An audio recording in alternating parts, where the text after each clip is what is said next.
Wacha niseme kwamba maadhimisho yako sawa na yanaendelea sawa kwa sababu maadhimisho ya kila aina iko na siku yake.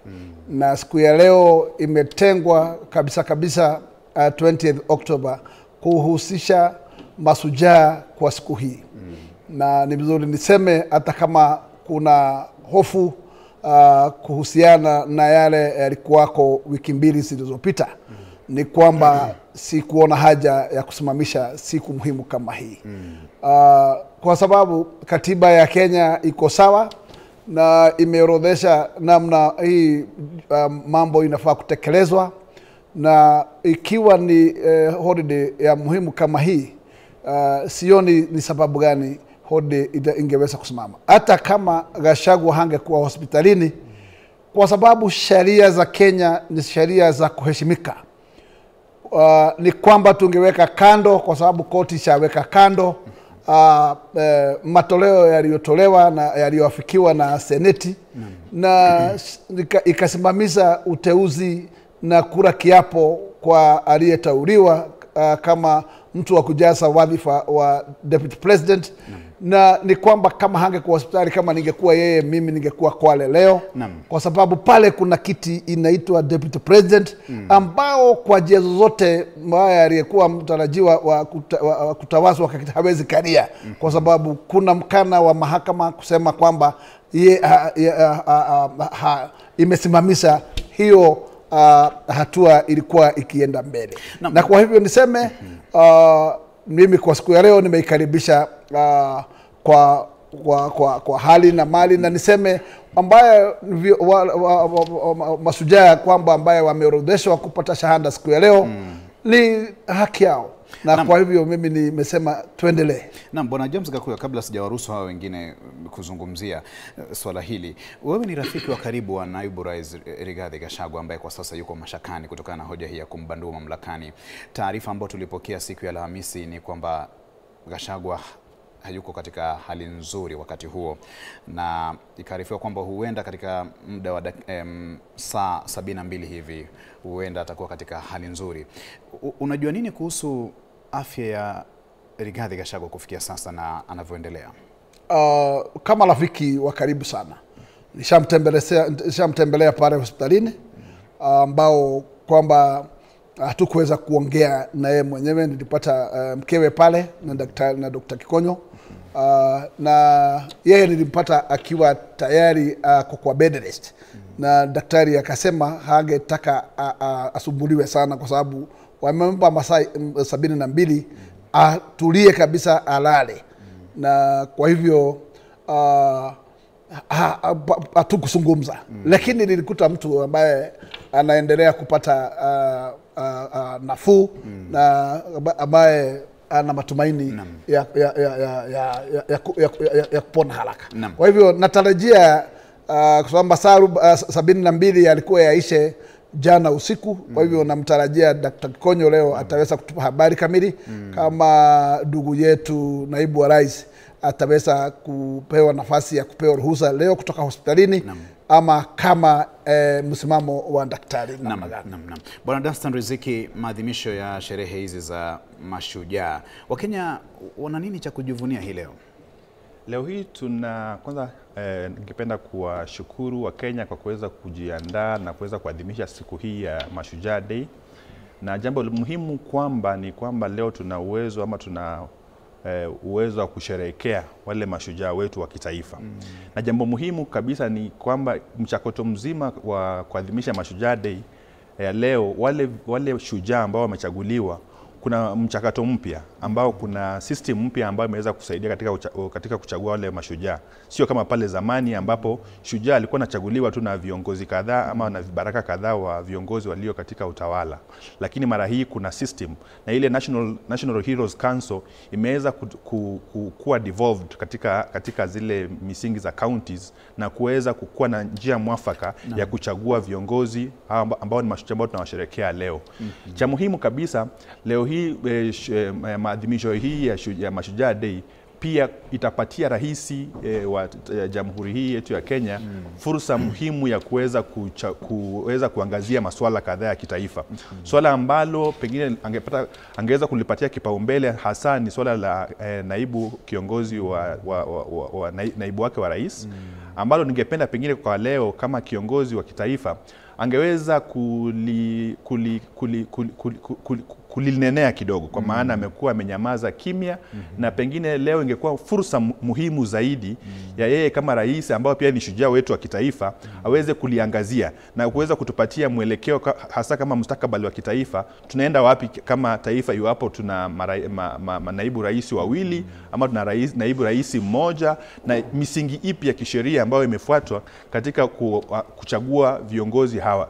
Pia kuna masuala kadhaa ya kitaifa ambayo ningependa pia rais aweze kuiangazia: swala la adani, swala la bima ya afya, swala la walimu ambao wanatafuta kazi ama wanaajiriwa. Kuna masuala kadhaa ambao ningependa pengine ingekuwa muhimu sana iwapo rais angeweza kuangazia. Naam, asante sana. Naona kupitia picha za moja kwa moja kutoka uwanja huo wa Kwale, viongozi mbalimbali wameanza kuwasili katika uwanja huo tayari kwa maadhimisho haya ya sherehe za Mashujaa. Tayari nimemwona mkuu wa mawaziri Musalia Mudavadi kama unavyoona hapo kwenye kiwambo cha runinga yako, pamoja na gavana wa kaunti ya Kwale Fatma Achani.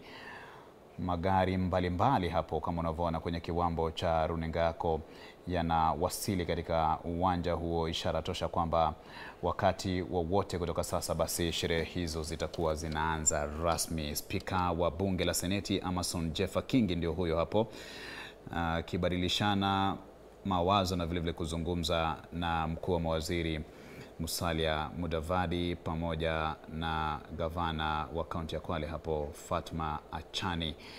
Amejiunga pamoja nao hapo kuendeleza shughuli hii ya kuwapokea wageni mbalimbali. Bwana Kariuki Ngunjiri, ndiyo maadhimisho haya sherehe za Mashujaa yanafanyika na mengi yanazungumziwa kuhusiana na kinachoendelea katika taifa hili, wakati huu ambapo kuna masuala mbalimbali muhimu ambayo yanastahili kuangaziwa. Je, Rais William Ruto ana nafasi gani wakati huu ambapo amesalia kimya kuhusiana na kinachoendelea, hasa kinachomkumba Rigathi Gachagua? Je, atalizungumzia hili? Amesalia kimya kuhusiana na mashaka ya Gachagua. Kwanza nafikiri sisi kama Wakenya, kitu ya kwanza leo tunafaa kufanya ni kufikiria what is our position as patriotic citizens.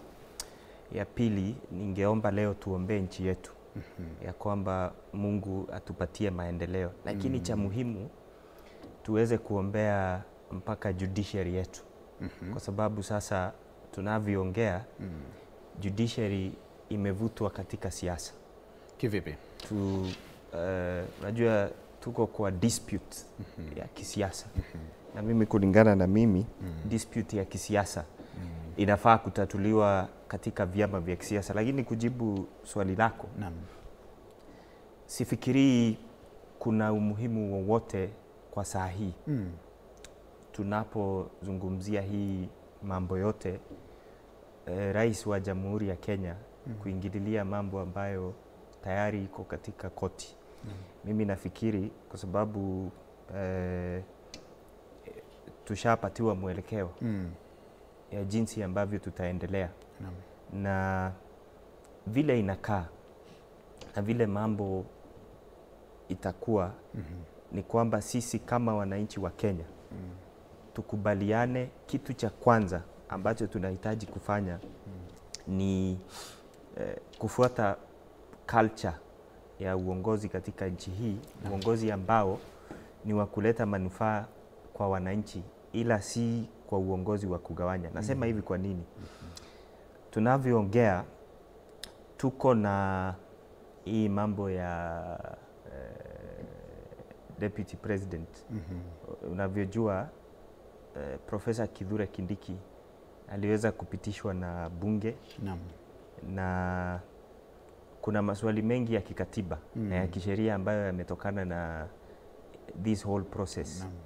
Lakini kiukweli sisi ni commentators wa siasa, na mimi kutoka upande wangu ukiniuliza, ijapokuwa ninaendelea kumtakia kila laheri aliyekuwa naibu wa rais wa Kenya, Mheshimiwa Rigathi Gachagua. Mimi ninaendelea kusema ya kwamba kwa sababu siasa zimebadilika na hii process ambayo iko mbele yetu ni process ya kisiasa. Mimi ningeomba tusije, kwa sababu system ya siasa yenyewe imeresolve haitaki kuendelea kufanya kazi na Rigathi Gachagua. Na system ya kisiasa imesema inataka kuendelea kufanya kazi na Profesa Kithure Kindiki. Kwa hivyo nafikiri system ya siasa ni nini? Unajua political affairs huwa zinapangiwa katika vyama vya kisiasa. Political affairs ziko katika vyama vya kisiasa. Wacha nikwambie hivi. Kwa kifupi, nimepata nafasi ya kupitia petitions or rather impeachments 66 tangu wakati siasa za dunia zilipokuwa stable 1988 after the fall of the Berlin Wall. Na katika hizo petitions zote nafikiri ni moja peke yake huko South Korea ambayo ule alikuwa anashitakiwa alipatikana hana makosa.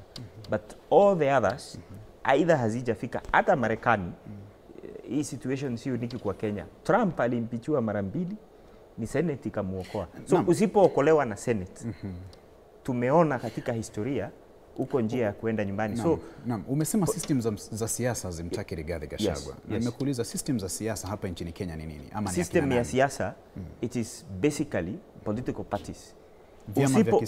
Vyama vya kisiasa kama umekataliwa na system ya ujue koti zetu hazina jurisdiction ya kurudisha mtu ametolewa kiti cha naibu wa rais kubaki. Kwa sababu the closest a court can go ni Supreme Court ambayo iko na jurisdiction ya kuadjudicate mambo ya uchaguzi. Lakini hii the only reprieve ile ambayo ndugu yetu Rigathi Gachagua anaweza kupata is by way of compensation. Lakini sio kurudishwa kwa kiti. Umemwita Rigathi Gachagua aliyekuwa naibu wa rais. Naibu wa rais sasa ni nani? Tuko na deputy president designate ambaye anaitwa Profesa Abraham Kithure Kindiki. Kwa hivyo kwa sasa tuna naibu wa rais. Kwa sasa tuko na deputy president designate ambaye anangoja kuapishwa, anaitwa Profesa Abraham Kithure Kindiki. Na Wakenya washike vizuri kwa sababu kuna confusion hapa.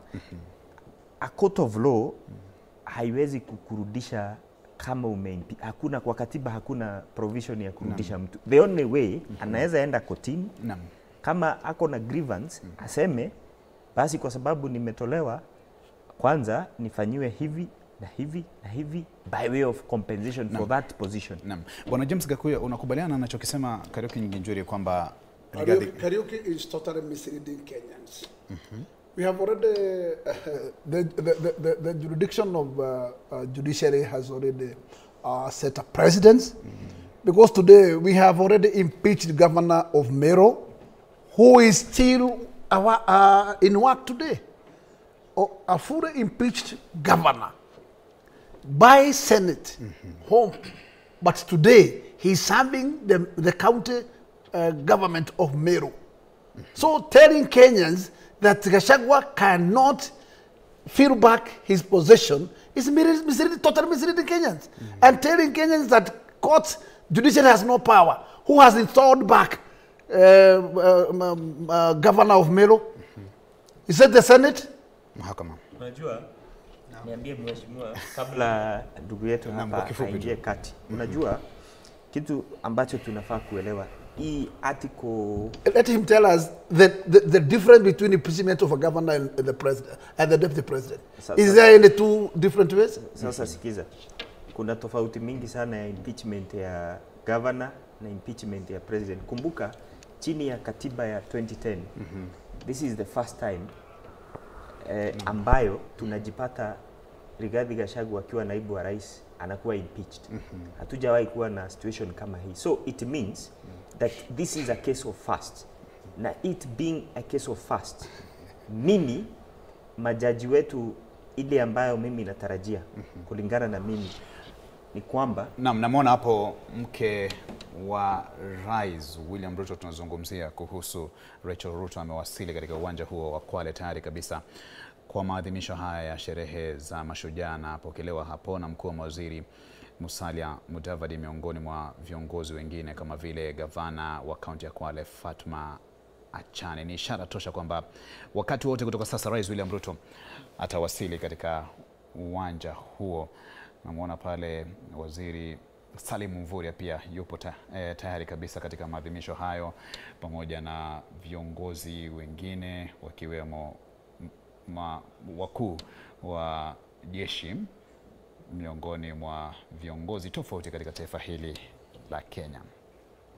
Na moja kwa moja niruhusu tu kidogo, nafahamishwa kwamba mwanahabari wetu katika kaunti ya Kwale anasusubiri hapo ili kutueleza kinachojiri katika kaunti hiyo ya Kwale kuhusiana na maadhimisho ya sherehe za Mashujaa.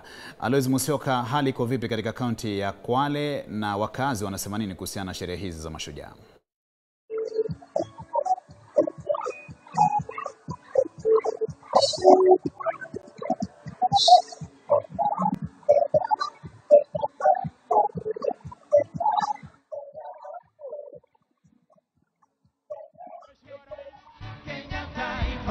Utuongoze kwa sherehe ya Mashujaa. Eneo gatuzi la Kwale tayari kabisa kwa maadhimisho haya muhimu ya sherehe za Mashujaa, naongozwa hapo na wanajeshi pamoja na maafisa wa usalama kutoka vitengo mbalimbali hapo kuzunguka tu uwanja huo wakiwasalimia Wakenya ambao bila shaka wamejaajaa katika uwanja huo, takriban Wakenya 12,000 hivi wakitulia tulivu ili kumlaki na vile vile kumpokea na kumsikiliza Rais William Ruto katika maadhimisho haya muhimu kabisa ambayo ni ya kuwatambua mashujaa mbalimbali, wale ambao walipigania uhuru wa nchi hii na wale ambao bado wanaendelea kupigania maslahi ya Wakenya kwa njia mbalimbali. Wanajeshi kama unavyoona kwenye kiwambo cha runinga yako kwa mavazi tofauti, rangi za blue na rangi nyekundu hapo, bas wametulia vile vile na wanamlaki kwa ishara zao tu za kijeshi Rais William Ruto hapo, akiendelea tu kuwaonyeshea mkono, kuwanyooshea mkono wa Kenya mbalimbali kwa ishara ya salamu hapo, ili kudhihirisha wazi kwamba taifa la Kenya liko pamoja licha ya yote ambayo yanaendelea kwa sasa, hususan katika ulingo wa kisiasa.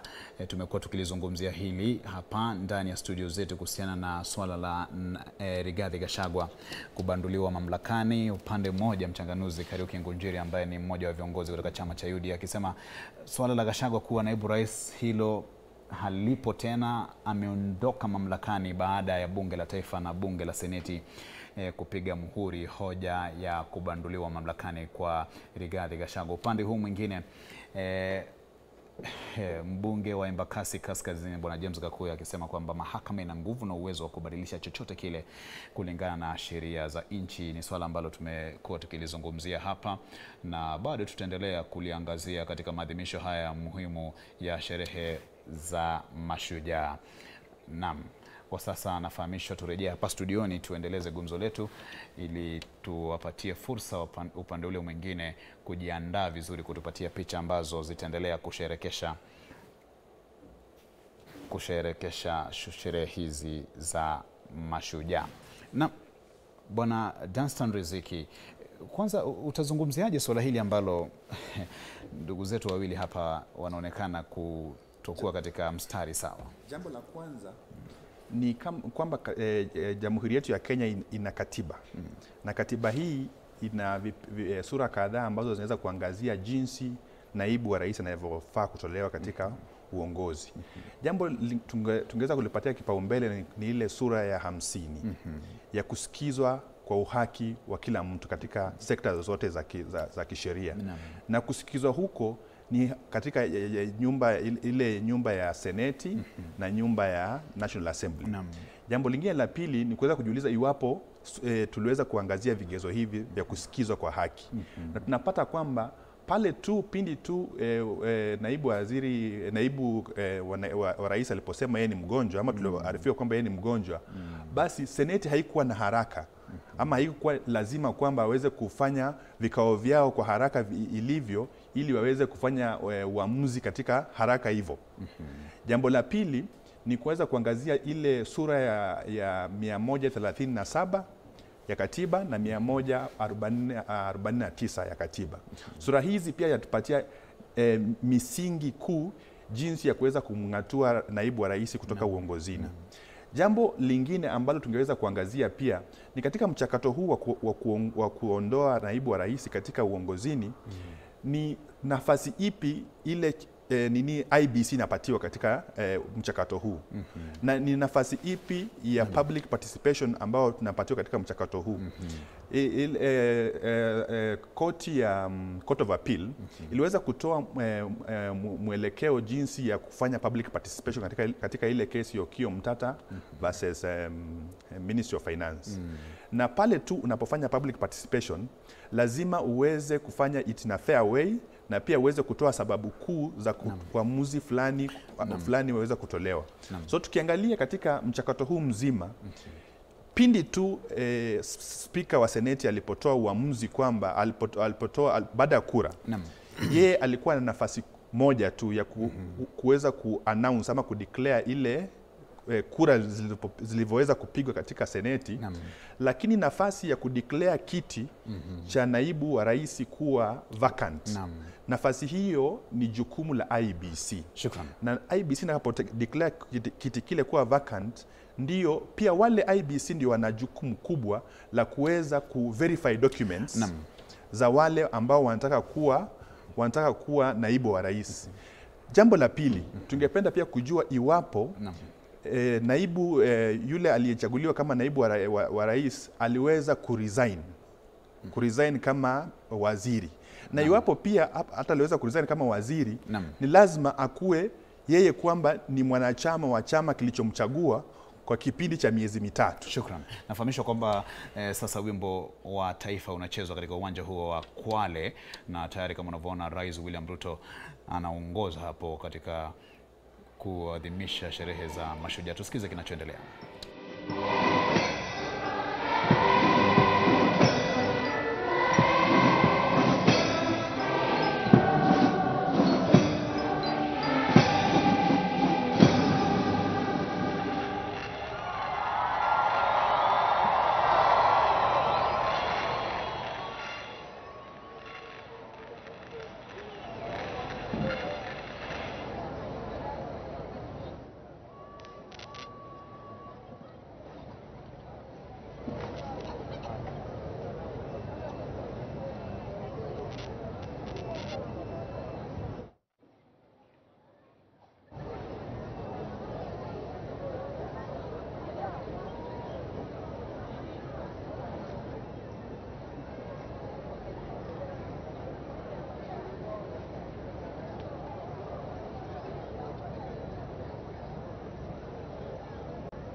heshima ya hali ya juu unavyoshuhudia Mheshimiwa Rais akipeana heshima zake kwa bendera ya Jeshi la Wanamaji.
Ameshakabidhiwa idhini ya kuweza kuendelea na gwaridi.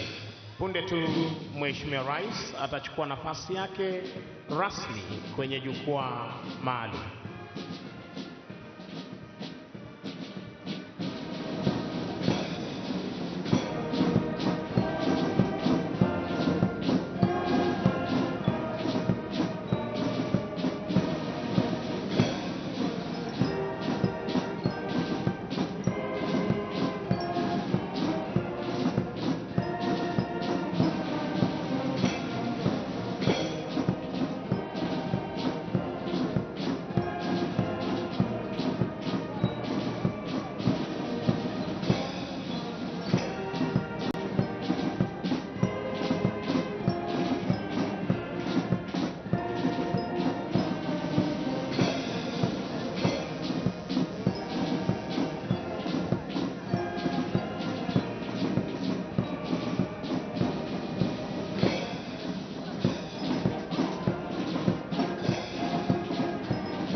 Basi kwa desturi za kijeshi, sharti bendera ya kikosi kuwa mbele ya gwaride. Unavyoshuhudia hivi sasa kutoka kwake Kala Ofsa pamoja na Parade RSM wakichukua nafasi zao rasmi.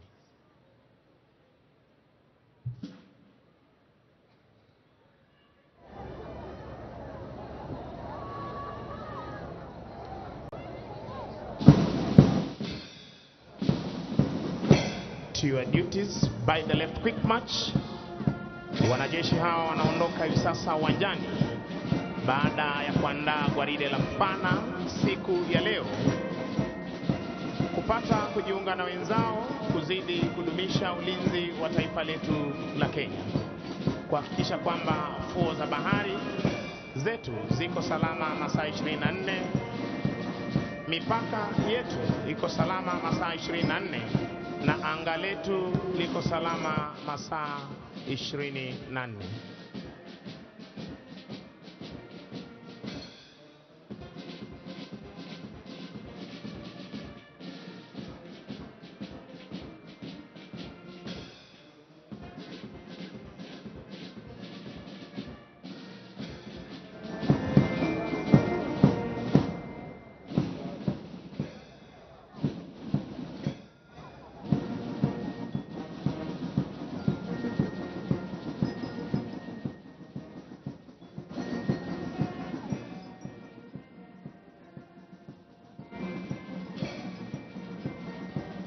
Mheshimiwa Rais, mkuu wa gwaride hili ni Luteni Kanali Faith Mwagandi, na ikumbukwe kwamba yeye ndiye mwanadada wa kwanza kutwikwa jukumu la kuwa parade commander wa kuweza kuongoza vikosi vyote vitatu vya jeshi letu. Divisheni ya kwanza chini yake Meja Philemon Kalama, anayebeba bendera iliyo fahari ya jeshi la wanamaji Luteni Samuel Esuguru. Parade RSM Warrant Officer 1 Mohamed Ali. Divisheni ya pili chini yake Captain Edwin Wahungu.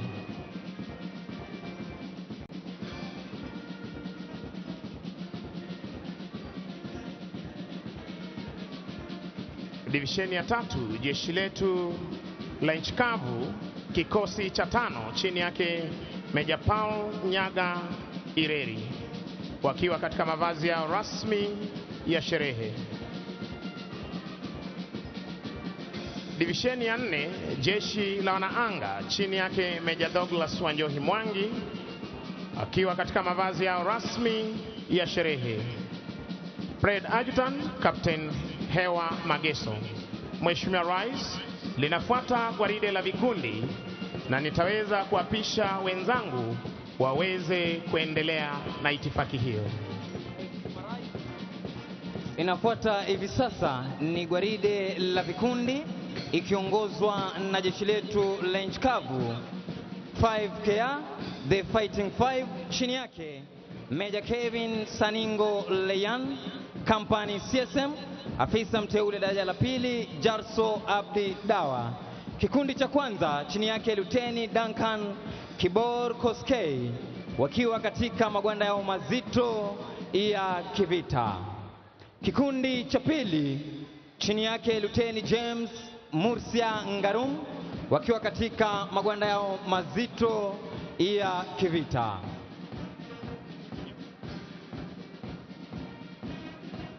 Kikundi cha tatu Mheshimiwa Rais, chini yake Luteni Esther Mnyazi Mkala, wakiwa katika magwanda yao mazito ya kivita.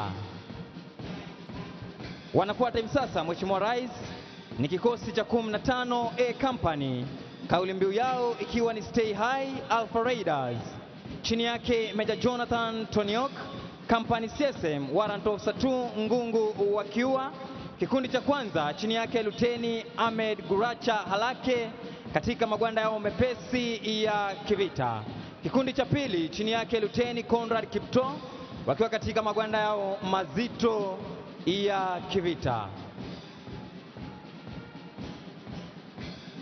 Kikundi cha tatu chini yake Luteni Isaac Kimathi, wakiwa katika magwanda yao mepesi ya kivita.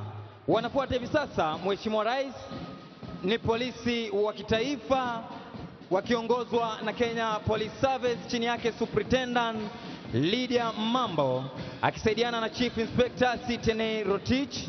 Kikundi cha kwanza chini yake Inspector Elijah Mwadori wakiwa katika mavazi ya rasmi ya sherehe. Kikundi cha pili, Mheshimiwa Rais, kikundi cha kinadada chini yake Chief Inspector Florence Mapenzi akisaidiana na Inspector Amina Hanyara Hussein wakiwa katika mavazi yao rasmi ya sherehe. Wanafuata hivi sasa, Mheshimiwa Rais, ni GSU wakiwa katika mavazi yao rasmi ya sherehe chini yake Chief Inspector Wesonga Makwari Boniface akisaidiana na Inspector Vincent Korir. Kikundi kifuatacho, kikundi cha GSU wakiwa katika mavazi yao mazito ya kikazi chini yake Inspector Daniel Ndolo.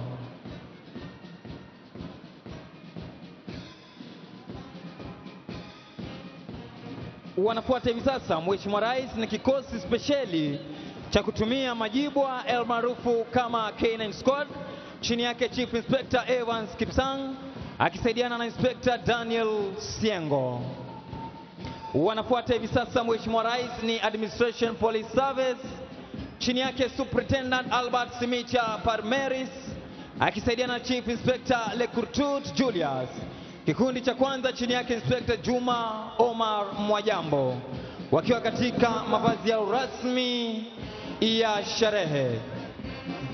Wanafuata hivi sasa, Mheshimiwa Rais, ni polisi wa kupambana na wezi wa mifugo chini yake Inspector Alfred Mwoki Sivana wakiwa katika mavazi yao mepesi ya kikazi. Kikundi cha pili, Mheshimiwa Rais, kikundi cha kupambana na majanga yanapochipuka chini yake Inspector Joshua Mbaye Mutuku wakiwa katika mavazi yao mepesi ya kikazi. Wanafuata hivi sasa, Mheshimiwa Rais, ni polisi wa kuchunga mipaka yetu chini yake Inspector Kevin Walukana Njani wakiwa katika magwanda yao mazito ya kikazi. Wanafuata hivi sasa, Mheshimiwa Rais, ni askari wa kulinda fuo zetu za bahari pamoja na maziwa yetu ya ndani almaarufu kama Inland Waters chini yake Luteni Nancy Nyaguthi. Mheshimiwa Rais, wafuatao hivi sasa ni askari wa kulinda magereza yetu chini yake Superintendent George Njue akishirikiana naye Chief Inspector Said Bechari. Kikundi cha kwanza chini yake Inspector Kanjori Bogu wakiwa kwa mavazi yao rasmi ya sherehe. Kikundi cha pili, kikundi cha kinadada chini yake Chief Inspector Rosette Baraza akishirikiana naye Inspector Diana Irungu wakiwa kwa mavazi yao rasmi ya sherehe. Wafuatao hivi sasa ni askari wa kupambana na ghasia magerezani almaarufu the Riot Squad chini yake Inspector Juma Muhanje.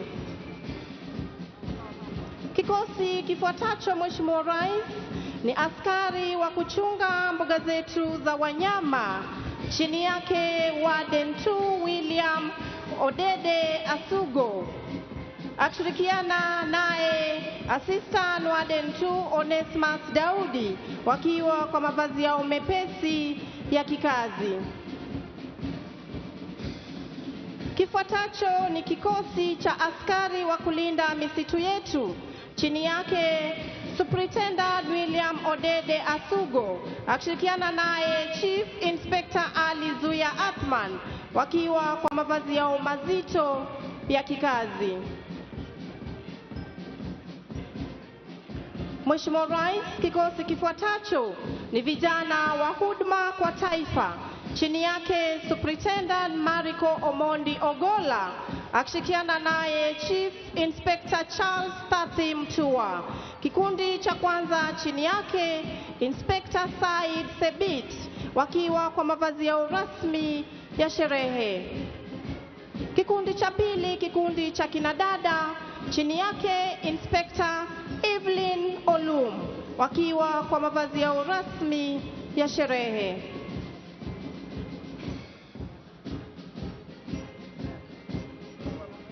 Kikundi cha tatu, Mheshimiwa Rais, chini yake Chief Inspector William Ojwang, akishirikiana naye Inspector Nicholas Mwanzia, wakiwa kwa mavazi yao mazito ya kikazi. Kikundi cha nne, kikundi cha kinadada, chini yake Inspector Mary Mugambi, wakiwa kwa mavazi yao mazito ya kikazi. Na kwa kutufungia gwaride hili la vikundi, Mheshimiwa Rais, ni askari wa gatuzi hili la Kwale, chini yake Chief Inspector Joseph Kalumalewa, akishirikiana naye Inspector Abdalla Morandani, wakiwa kwa mavazi yao rasmi ya sherehe. Kikundi cha pili, kikundi cha kinadada, chini yake Chief Inspector Mwanajuma Gwaya, akishirikiana naye Inspector Magdalene Nduta, wakiwa kwa mavazi yao rasmi ya sherehe. Tuwasindikize askari hawa kwa makofi tafadhali, kwa kazi nzuri wanayoifanya. Mheshimiwa Rais, ni zamu ya bendi za majeshi ya ulinzi kuweza kuondoka uwanjani hivi sasa baada ya kutekeleza wajibu wao siku ya leo chini yake Captain Simon Mwaganda, Senior Drum Major, afisa mteule daraja la pili Paul Nzimbi, wakiondoka uwanjani baada ya kutuletea mziki uliopangwa ukapangika katika makala ya mwaka huu ya sherehe za Mashujaa hapa kaunti nambari 2, kaunti ya Kwale. Basi Mheshimiwa Rais, litafuata tamasha la ndege zetu za kivita na nitampisha mwenzangu aweze kuendelea. Basi Mheshimiwa Rais, kama tunavyoshuhudia hewani, kikundi cha kwanza ndege aina ya Globe 120 Alpha, leo hii zikiwa chini yake lead pilot Major Lucas Wafula Wekesa, zikipita taratibu mbele yako Mheshimiwa Rais kuweza pia kutufanikishia makala haya ya siku ya Mashujaa mwaka 2024. Basi kitakachofuata Mheshimiwa Rais ni kikundi cha pili, ambazo ni ndege zetu za kivita, ndege aina ya F5, kawaida yake mwendo wa kasi, sauti kuu, lakini kwa mara ya kwanza zitapita zikiwa taratibu mbele yako Mheshimiwa Rais. Na ni ndege hizi Mheshimiwa Rais, kama tunavyoshuhudia angani, zikiwa katika 4 ship box formation. Tuwape makofi marubani wetu tafadhali, ambao huhakikisha kwamba anga letu liko salama, wakiweza kujiondoa katika mfumo huo wa box formation, ili Mheshimiwa Rais waweze kutuletea maonyesho ya moja kwa moja jinsi wao ukaweza kukabiliana na adui angani, ardhini na pia hata kwenye fuo za bahari. Mheshimiwa Rais, rubani wa kwanza atatuletea onyesho ambalo atainua pua la ndege takriban degree 45, kisha kupaa akielekea mawinguni na kuletuletea mizunguko ya upande wa kushoto mwa ndege. Kisha rubani wa pili Mheshimiwa Rais atatuletea onyesho ambalo yeye naye atainua ndege takriban degree 60 kupaa akielekea juu kabisa, pia akiweza kutuletea maonyesho ya kushoto.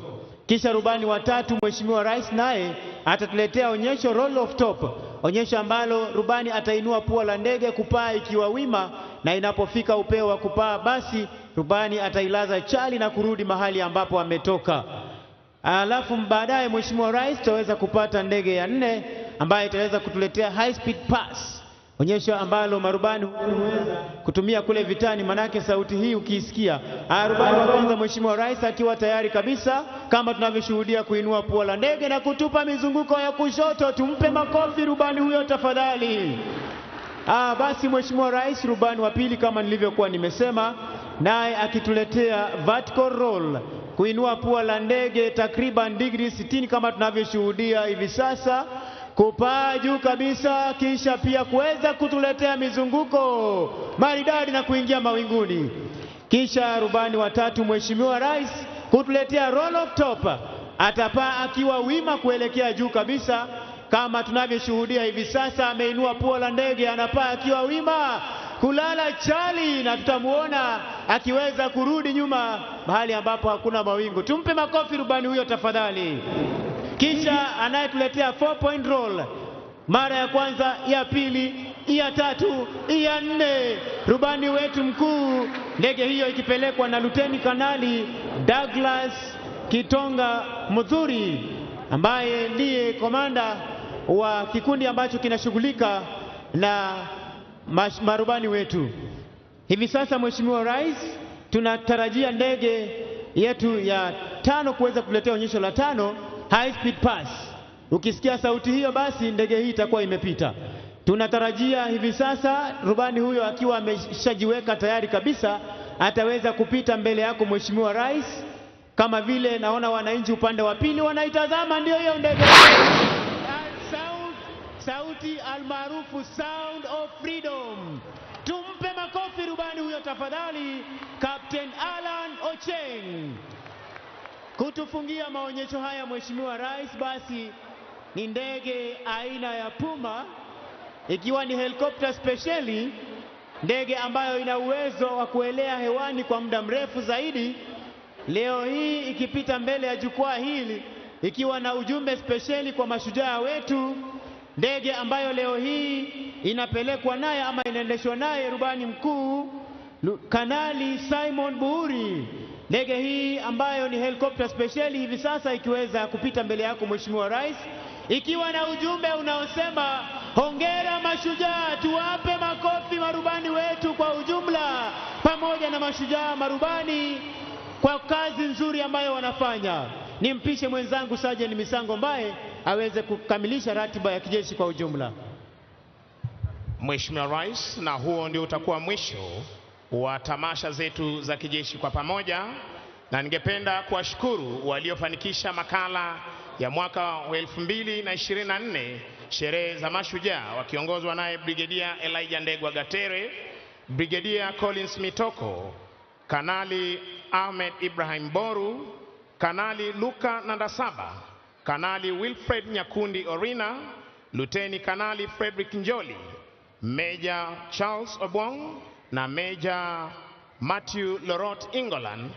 Pia niweze kuwashukuru Defense Forces Sergeant Major Warrant Officer 1 Bwana Haji Omar, Kenya Army Sergeant Major Warrant Officer 1 Joel Mrage, Kenya Air Force Sergeant Major Warrant Officer 1 Dennis Namunyu Oletalengo, na bila kumsahau Naval Sergeant Major Warrant Officer 1 Musa Adan Abdi, wote wakiwa ni OGW.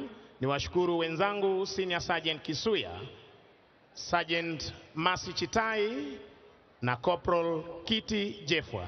Jina langu ni Sergeant Misango Mbae, nikiwarejesha moja kwa moja hadi kwake Bwana Mike Gitone aweze kuendelea na ratiba ya siku jinsi ilivyoratibishwa. Mheshimiwa Rais, inafuata sasa gwaride la maskauti wa kike na kiume, Girl Guides na St. John Ambulance. Siku ya leo tunaposherehekea siku ya mashujaa, boma langu, nyumba yangu, mimi ni shujaa. Nitampisha mwenzangu Katana ili aweze kutuvalia njuga kipindi hicho. Naam, shukrani za dhati sana mwenzangu. Mheshimiwa Rais, basi karibu tena kwenye kipindi hiki cha pili cha gwaride ambayo kinatamatisha magwaride yetu siku ya leo, ikiwa linaongozwa na Scouti, Girl Guides pamoja na St. John's Ambulance. Mbele yako Mheshimiwa Rais ni bendi ya mseto ambayo inajumuisha ACK Kwale na AIC Chanagande. Vyo hivi ni speciali vya watoto Mheshimiwa Rais, chini ya himaya yake Mess Master Ishmael Omar ambaye watatuletea gwaride hili. Bendi, tuendelee.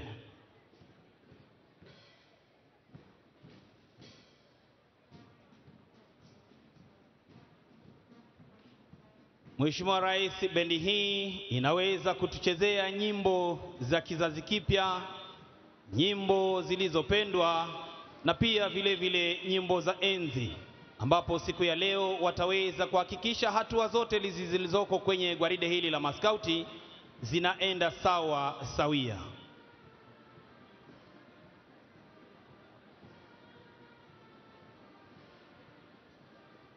Bendi hii, Mheshimiwa Rais, mkurugenzi mkuu wa muziki anajulikana kama Dom Alex Ngereza.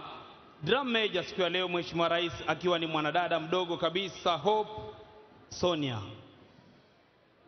Skauti, Mheshimiwa Rais, waliweza kudumiwa hapa nchini Kenya miaka ya awali, na ikiwa wewe ndiye baba mlezi wao, wako na skauti mkuu Prof. Jacob Kaimenyi, pia vile vile kamishina mkuu Bwana Victor Radido, wakiweza kuhakikisha kwamba skauti basi inaendelea nchini Kenya, na wako katika vitengo tofauti tofauti.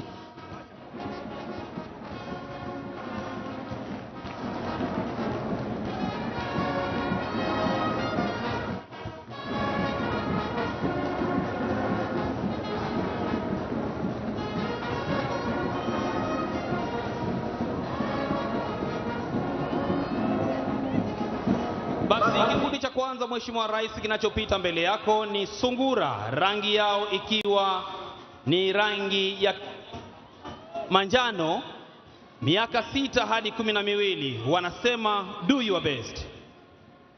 Kikundi kinachofuata ikiwa ni chipukizi, rangi ya kijani kibichi, miaka 12 hadi 15, wakisema be prepared.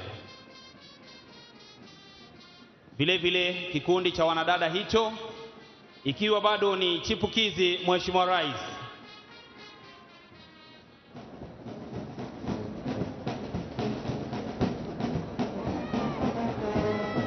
kinachofuata, Mheshimiwa Rais, ni kikundi cha mwamba wakiwa wamevalia rangi ya maroon kwenye shingo, miaka 16 hadi 18, wanasema look wide.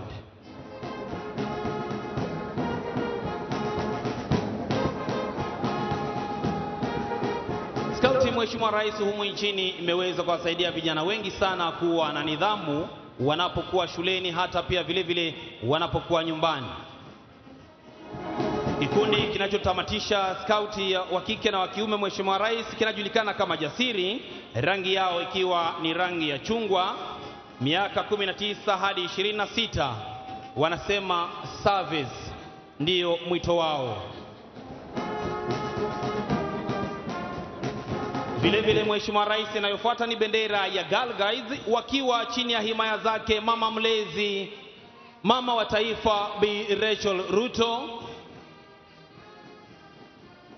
kamishina mkuu Bi Teresia Chebet Maina, mkurugenzi mkuu wa kitaifa Priska Gadhiga, mwenyekiti wa bodi Honorin Kilangat. Kikundi cha kwanza, Mheshimiwa Rais, wanajulikana kama Brownie, wakiwa mahiri kabisa wakitembea kwa umaridadi. Kikundi cha pili kikijulikana kama Girl Guides, wanapita mbele yako, Mheshimiwa Rais.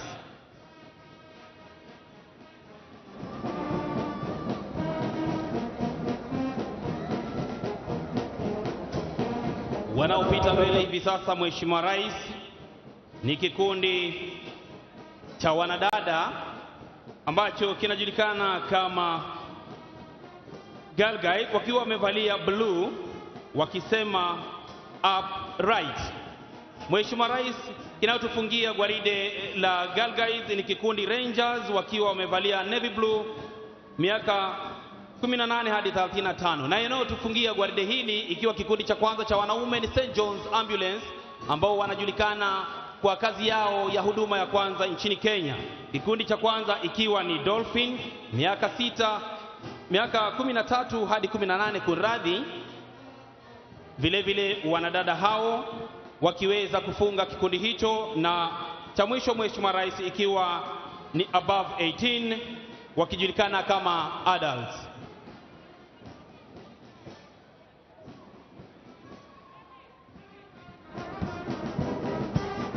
Basi bendi yetu kwa kuweza kupromosha miziki hiyo na kuhakikisha hatua hizo zinafuata, Mheshimiwa Rais, wanatoka na wimbo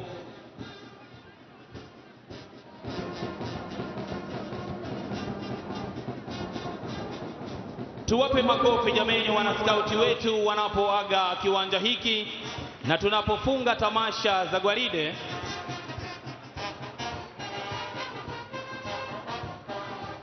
Wanasema na kuhenza dama sukari.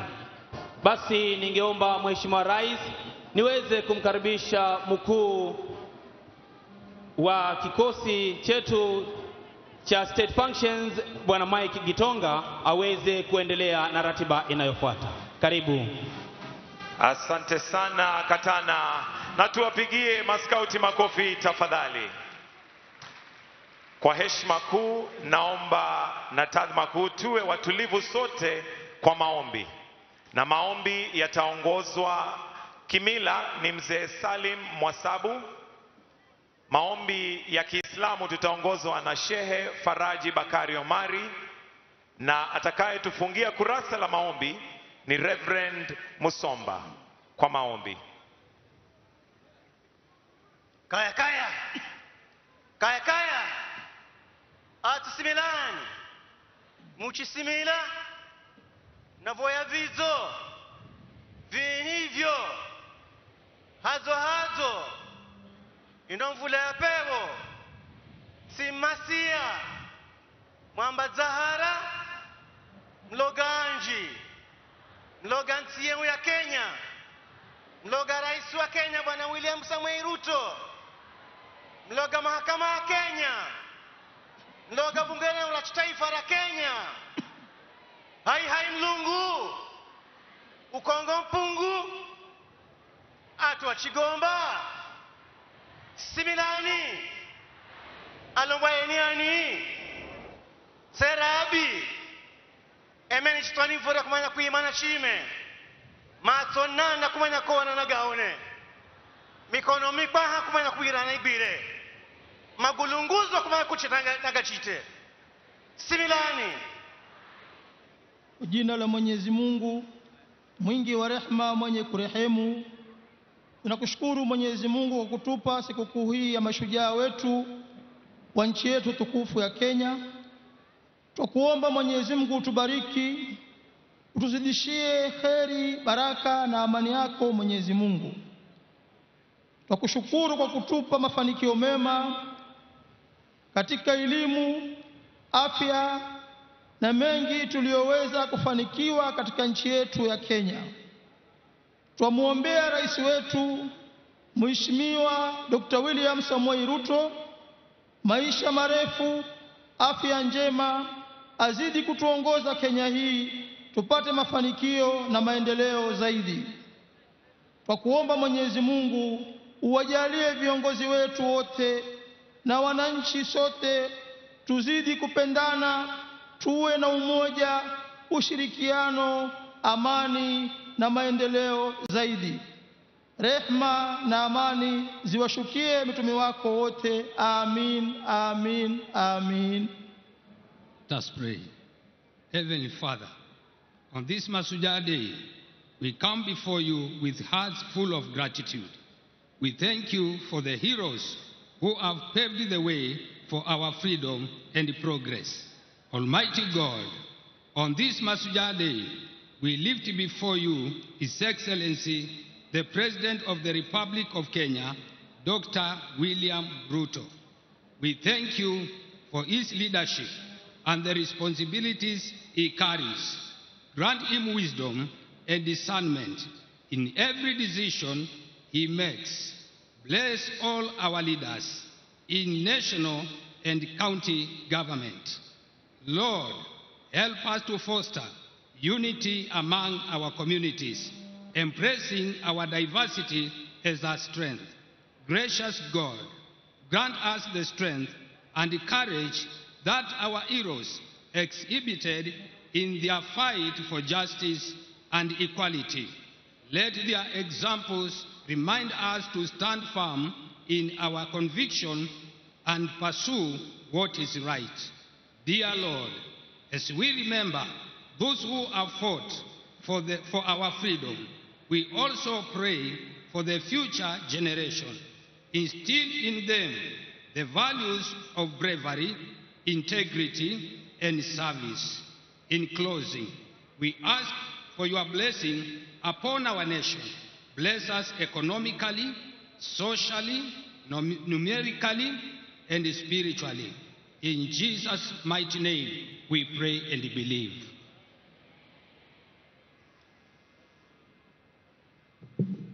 Mheshimiwa Rais Daktari William Samoei Ruto, Rais wa Jamhuri ya Kenya na Amiri Jeshi Mkuu wa Majeshi ya Ulinzi, Mheshimiwa Mama wa Taifa, Mama Rachel Ruto, Mheshimiwa Profesa Abraham Kithure Kindiki, Mkuu wa Mawaziri Mheshimiwa Musalia Mudavadi, Mheshimiwa Spika wa Bunge la Kitaifa na Bunge la Seneti, Mkuu wa Sheria, Gavana wa eneo gatuzi la Kwale na viongozi wote mbalimbali, mabalozi na maafisa wakuu wa kidiplomasia, wananchi wapendwa, mashujaa kutoka pembe zote za nchi yetu ya Kenya. Na Mheshimiwa Rais, naomba aombe mashujaa wasimame ili tuwapongeze. Mashujaa, hebu tusimame tuwapongeze tafadhali mashujaa ambao tunasherekea siku ya leo. Asanteni, mnaweza mkaketi mabibi na mabwana.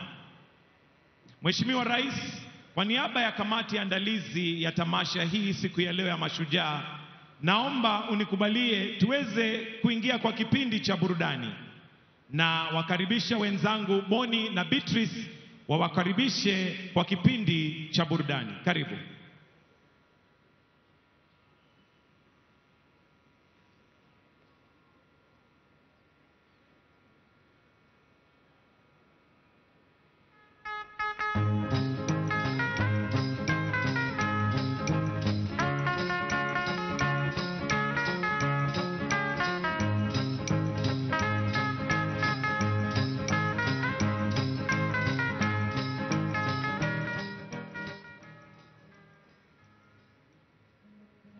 One, two, 1, 2.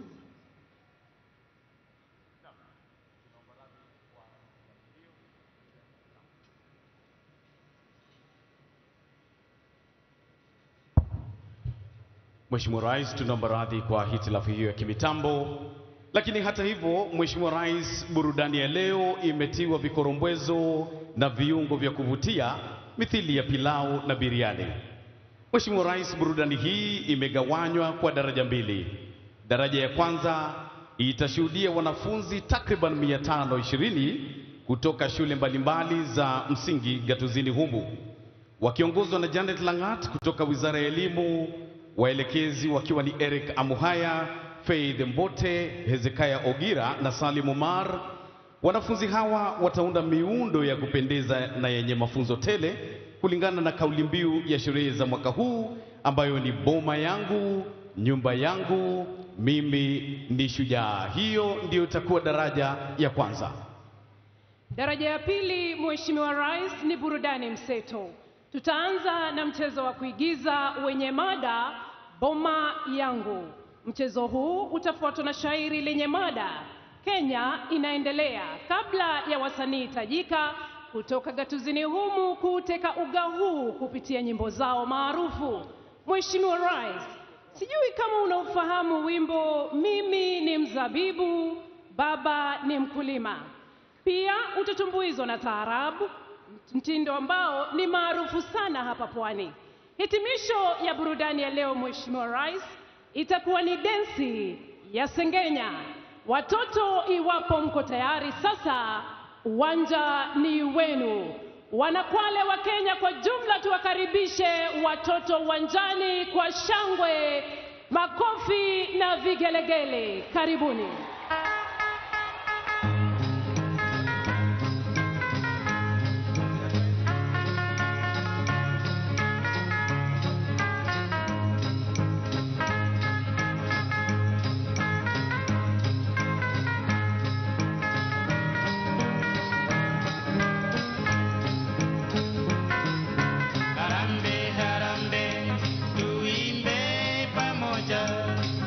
Harambe, harambe,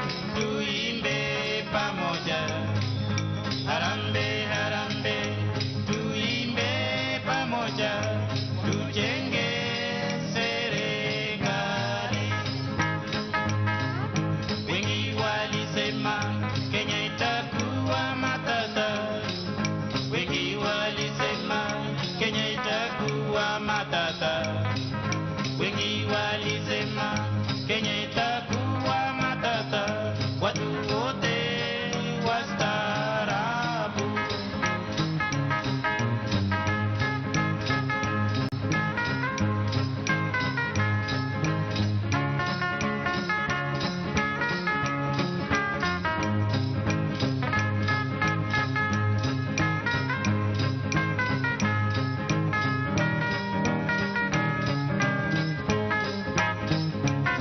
Wananchi harambee tu.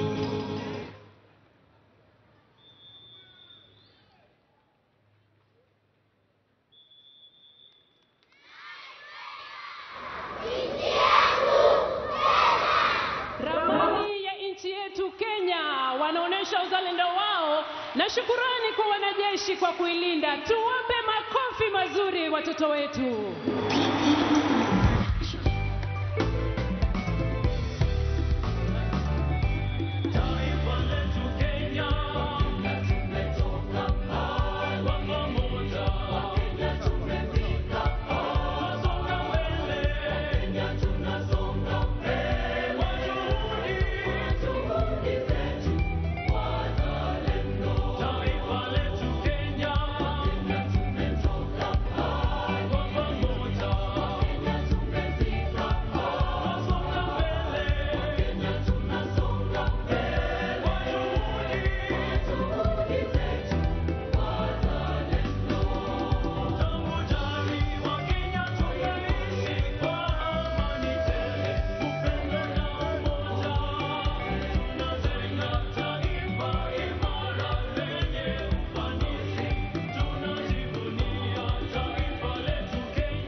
Tazama muundo wa nyumba ya kitamaduni Mheshimiwa Rais, mlango ukiwa karibu na jukwaa lako kutukumbusha historia yetu. Wapi makofi kwa watoto?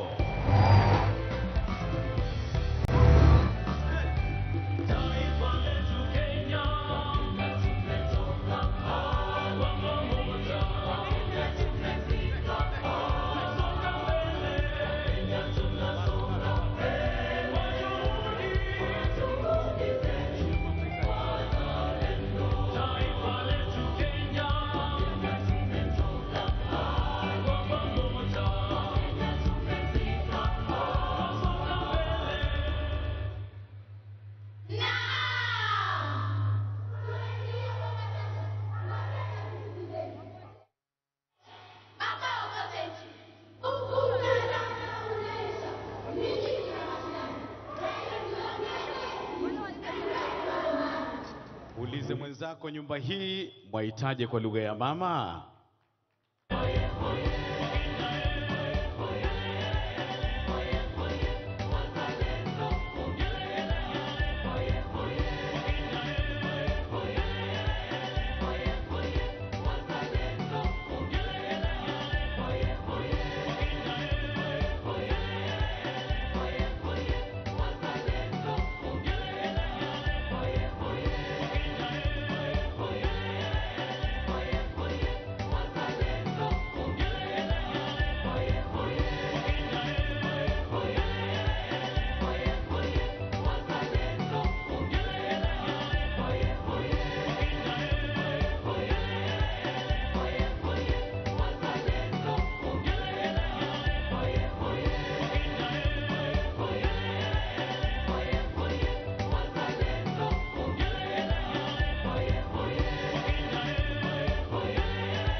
kupongeza juhudi za serikali kwenye mradi wa nyumba za bei nafuu kwa Wakenya wote.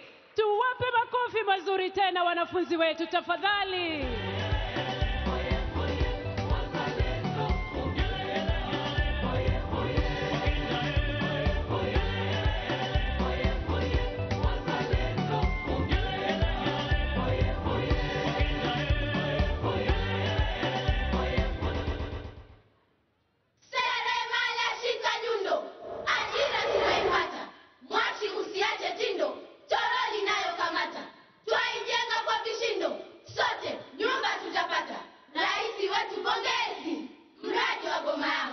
Mheshimiwa Rais, hawa ni ishara ya wale wanaopata kazi katika mradi wa nyumba za bei nafuu. Hivi punde watajenga ghorofa papa hapa.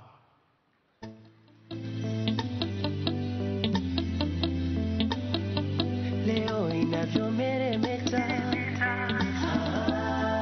Kenya yetu inavyometameta, Kenya yetu inavyomeremeta, Kenya ndo nyumbani kwetu, upendo na amani, amani ndo mila yetu. Najivunia, naipenda Kenya yetu, milele daima nitaitunza Kenya yetu. Heshima kwa walotupigania, Kenya leo twaishi kwa furaha, mashujaa tunaojivunia. Ona sasa Kenya uhuru tunao, Kenya inameremeta, Kenya yetu, Kenya inameremeta, Kenya inameremeta, Kenya yetu, Kenya inameremeta, Kenya inameremeta, Kenya yetu, Kenya inameremeta, Kenya inameremeta, Kenya yetu, Kenya inameremeta, Kenya inameremeta, Kenya yetu, Kenya inameremeta, Kenya inameremeta, Kenya yetu, Kenya inameremeta, Kenya inameremeta, Kenya yetu, Kenya inameremeta, Kenya inameremeta, Kenya.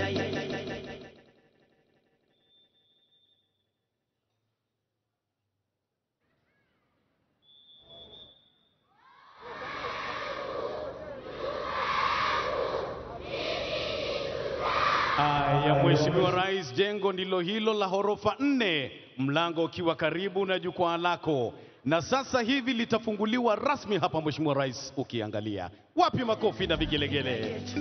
Kenya inameremeta, Kenya inameremeta, Kenya yetu, Kenya inameremeta, Kenya inameremeta, Kenya yetu, Kenya inameremeta, Kenya inameremeta, Kenya yetu, Kenya inameremeta, Kenya inameremeta, Kenya yetu, Kenya inameremeta. Juma langu oneni, sasa nimefika juu. Hodi hodi twabisheni, ufunguo ndio huu. Wakenya jisajilini, nyumba za bei nafuu. Eti nyumba za bei nafuu. Chukua nyumba za bei nafuu. Jisajili nyumba za bei nafuu. Rais wetu, pongezi, mradi wa boma yangu.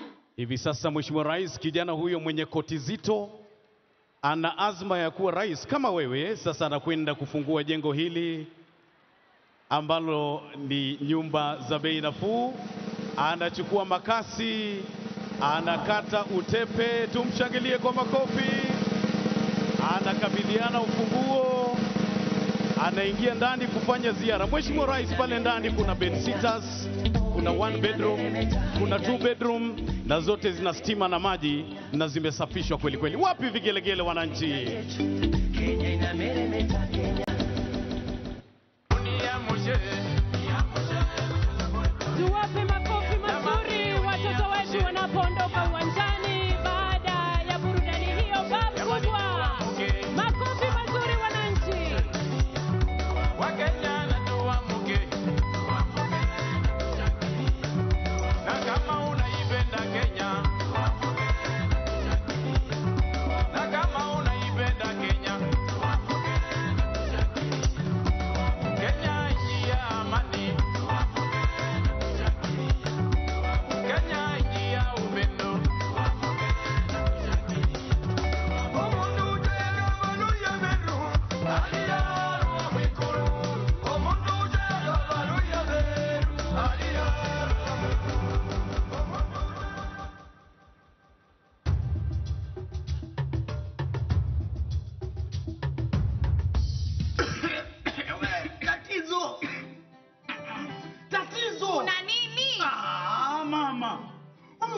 kapike huko nje, atatua na moshi humu ndani sisi.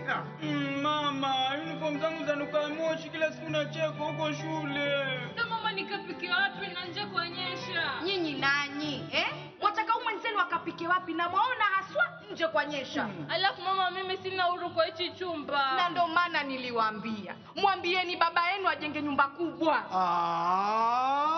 Yaani nyinyi binadamu hamna shukurani kabisa. Wenzenu huko nje hawana hata makao. Nyinyi mko hapa mnalalamika, nyumba ni ndogo, nyumba ya vuja. Hebu nioneni huruma bwana. Kwanza paondokeni hapa. Alafu we mama yake, huu ni mwezi wa 6. Mimi keki hunipi. Kazi ni kuchochea watoto tu hapa. Yaani kwenye kinyumba hiki kupika humu, kulala humu, watoto tunao humu, tena bado wataka nikupe keki. Sasa nasemaje? Sikupi. Wazee wenzangu, na wauliza, je, huu ni ungwana? Ungwana wewe kujisajili e-citizen boma yangu? Basi mimi najisajili niokoe familia yangu. Fanya hivyo basi. Ndege wako na mahali pa kuenda jioni, wanyama wa porini jua likitua pangoni, samaki wa majini wana makao baharini, wako mpangoni. Na kuna Mkenya hana nyumba mahali,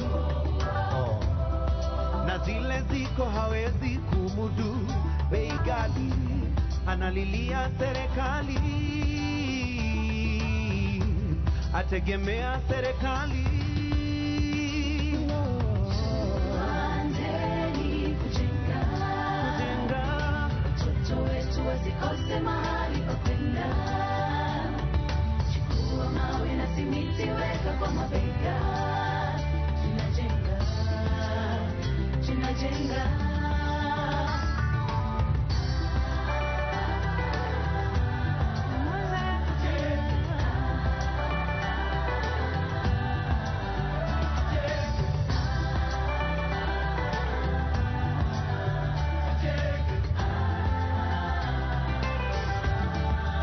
Hebu njoo huku. Niache bana, mimi nakwambia sijui. Mna nini nyinyi? Mama, si usiku zote hadi kuflash show bana. Wewe nawe, huko kuflash umekujulia wapi kama si humu ndani? Hebu nenda kamfundishe mwenzako jinsi ya kuflash. Hebu tuende ukulione. Haya bwana Mwamadi. Karibuni kwa boma langu bwana. Karibuni. Mama yake. Hao watoto wako wapi? Mbona kumenyamaza sana? Kila mtu amelala chumbani kwake. Hili jumba hili kama ni hoteli zile za wazungu bwana. Wewe wasema hoteli? Huku nako kuna maji ya moto na ya baridi. Na chumba cha wageni kiko wapi bwana? Mamadi, mimi nimewaleta kwa hii boma yangu ili mulione na nyinyi mkasajiliwe mupate boma yenu kama hii bwana. Kama ni hivyo bwana, pia na mimi niko ndani ya huo mpango. Hata mimi niko. Na wewe mume wangu ndio shujaa wangu. Asante mke wangu. Na rais wetu ndio shujaa wetu. Haya, twendeni niwapeleke kwa huu mpango bwana. Mtalala kwa nyumba za matope hadi lini? Tunajenga. Kenya si kama zamani, sasa nina boma langu.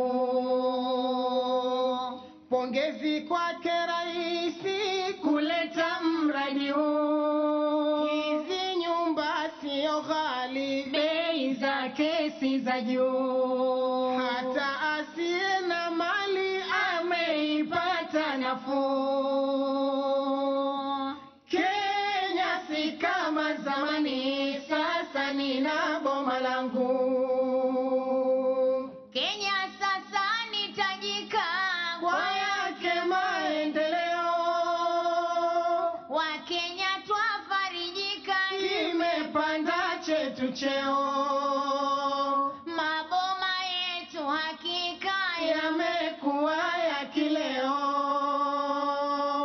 Kenya si kama zamani, sasa nina boma langu. Kenya si kama zamani, nchi yetu inapaa. Ajira tumezibuni, tumeipunguza njaa. mafundi wa mjengoni nao pia mashujaa. Kenya si kama zamani, sasa nina boma langu. Ajira zimepanuka, mambo sasa yako shwari. Vijana rangi wapaka kwenye nyumba zetu nzuri. Mkandarasi hakika anafanya kazi nzuri. Kenya si kama zamani, sasa nina boma langu. Tusiwasifu kwa nini Wadau na mashirika wote walokaa chini, mradi kwetu kufika. Kenya ni hame kwa nini? Na mambo yamenyoka. Kenya si kama zamani, sasa nina boma langu. Mbele nitatarajia Kenya izidi kupanda. Kila mwenye familia atoishi kwenye banda. Hakuna tena udhia wa watu kurandaranda. Kenya si kama zamani, sasa nina boma langu. Sasa tunalo jukumu la kulinda nyumba zetu ili zipate kudumu, warithi wa watoto wetu. Hii siyo kazi ngumu, umoja ndo ngao yetu. Kenya si kama zamani, sasa nina boma langu.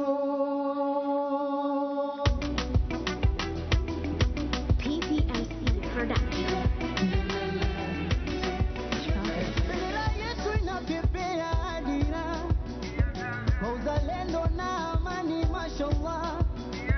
Mimi na wewe tushikane kishujaa, taifa letu ngao yetu inang'aa ng'aa. Uongozi bora, Kenya imeimarika, imetia bora hadi kimataifa.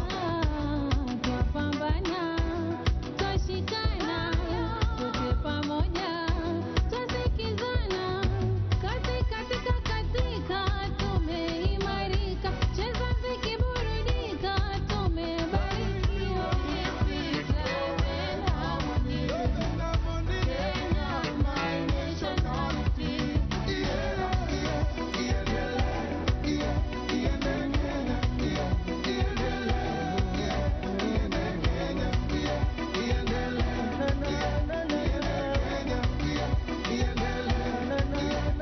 Kaskazini, kusini, mashariki, Kenya ndiyo nyumbani.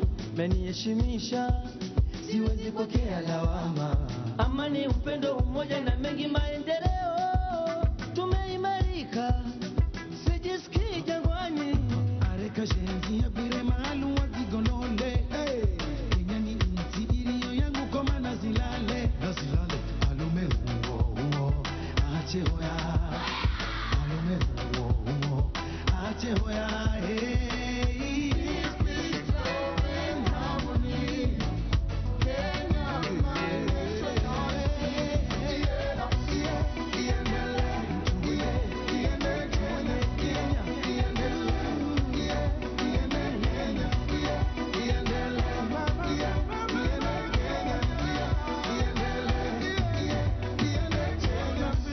Ngombazo na kumeza, mapigo ya moyo wangu yanadunda vyema. Riziki yanipayo Mungu naipokea Kenya, ni ukembie minakaya kwewe Kenya. Usagaleni osini witenge Kenya, umwenga mwenga ba mwenga niyo umwenga. Usagaleni osini witenge Kenya, oh Kenya, my Kenya.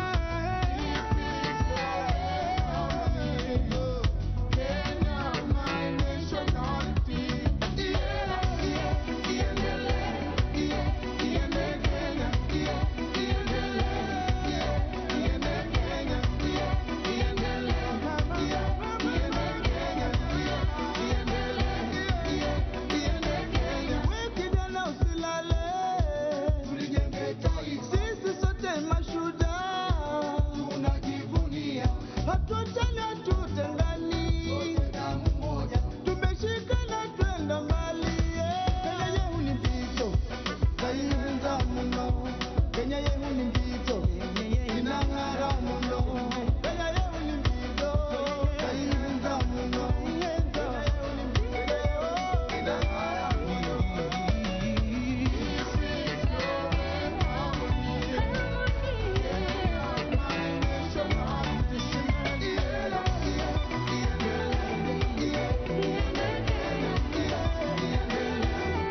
kusimama ucheze, simama usiogope.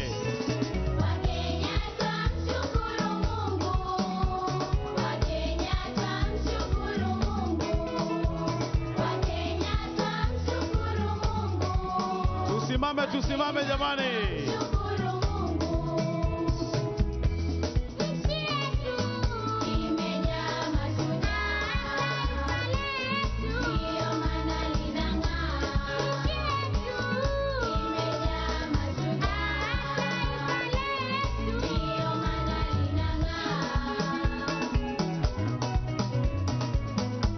Wakenya wote tusimame, tujiunge na Mheshimiwa Rais kucheza wimbo huu. Tusimame sote kila mahali.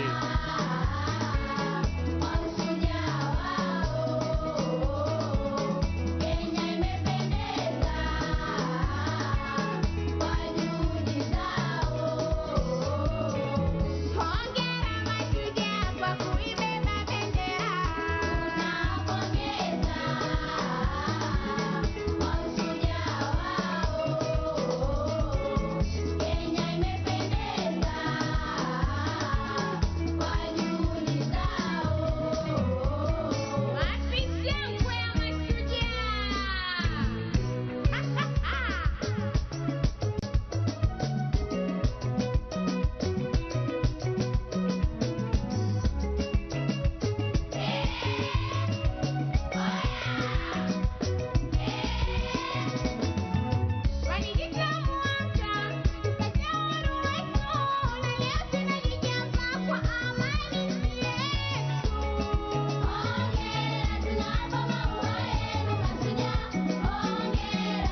Tuwapongeze kwa makofi tafadhali. Na kwa densi hii ya Sengenya, Mheshimiwa Rais, tunafika mwisho wa burudani yetu kama ilivyokarabatiwa na PPMC ikiongozwa na Daktari Donald Otoyo. Na hivi sasa tunawakumbusha tu wananchi kwamba leo saa 8:30 alasiri kutakuwa na mechi za soka papa hapa, tusikose kurejea. Basi moja kwa moja kwa Mike Gitonga. Asante sana, tuwapigie makofi tena tafadhali kwa hiyo kipindi cha burudani. Asanteni, asanteni. Mheshimiwa Rais, kwa onyesho hilo ndipo tunakunja jamvi la tamasha yetu ya burudani leo tunaposherekea mashujaa wetu. Kauli mbiu ya sherehe yetu ni boma yangu, nyumba yangu, mimi ni shujaa. Mheshimiwa Rais, sasa niruhusu ni mwalike katibu katika idara ya kitaifa ya makazi ama ukipenda nyumba, PS Charles Hinga, anene machache kabla tuendelee. Naomba tumpigie makofi katibu wa idara katika housing, Charles Hinga, karibu.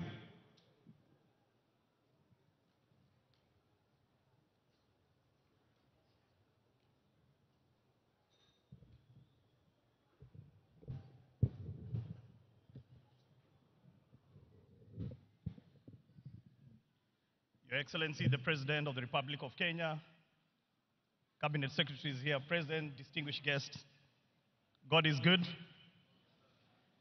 Your Excellency, we're going to have a short session where we are going to witness the handing over of a check to Juakali artisans from Kibra worth 720 million shillings.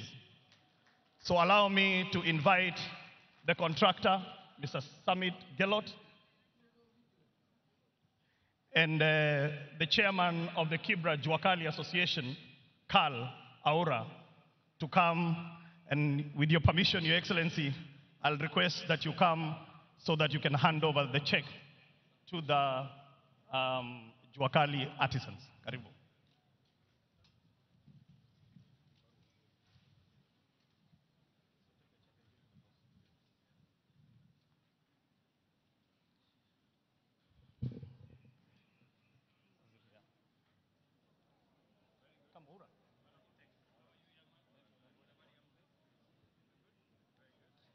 $720 million shillings to do doors, windows, balustrades.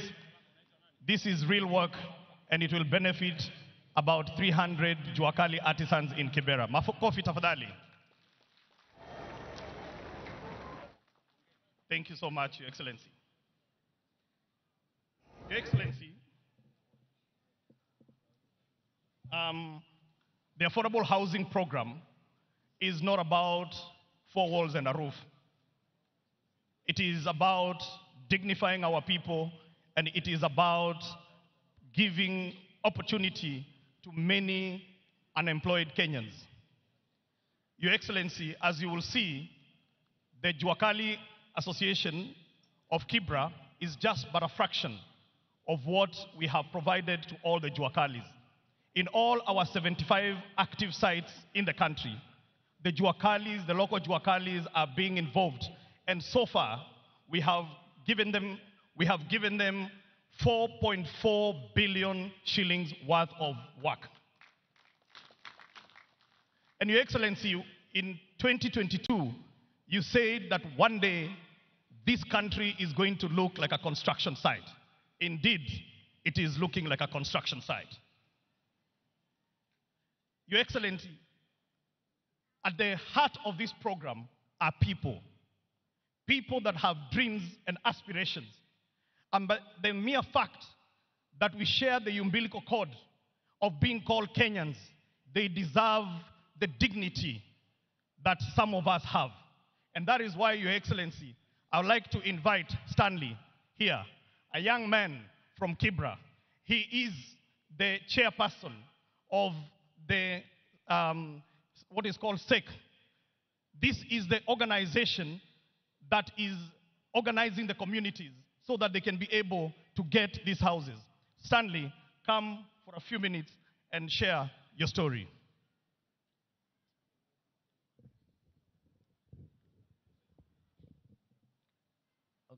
Your Excellency, the President of Republic of Kenya, Dr. William Samoei Ruto, and all protocol observed. Wacha ni waamkue. Amjambo. Kwa majina naitwa Stanley, nikiwakilisha Jua Kali vijijini. Na bado mimi ndio mwenyekiti wa Settlement Executive Committee ya Soweto area. Yangu ni kupongeza Bwana Rais kwanza kwa ile jukumu ulichukua ya kuja kutuinua maisha yetu kutoka chini mpaka kutaka kutupandisha maisha ya juu. Your Excellency, nakuambia kwetu mtaa wa mabanda tumeishi kuteseka, tumeishi kuishi nyumba duni ambazo hazijafika standard zenye zinaweza ishi na binadamu. Kwanza nikitaka kukuambia Your Excellency, pale kwetu mtaa imekuwa ni changamoto sana.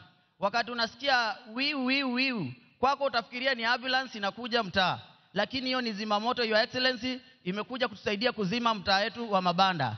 Tukikaa dakika mbili tunaomba Mungu mvua inyeshe, ni baraka ndiyo kinyesha.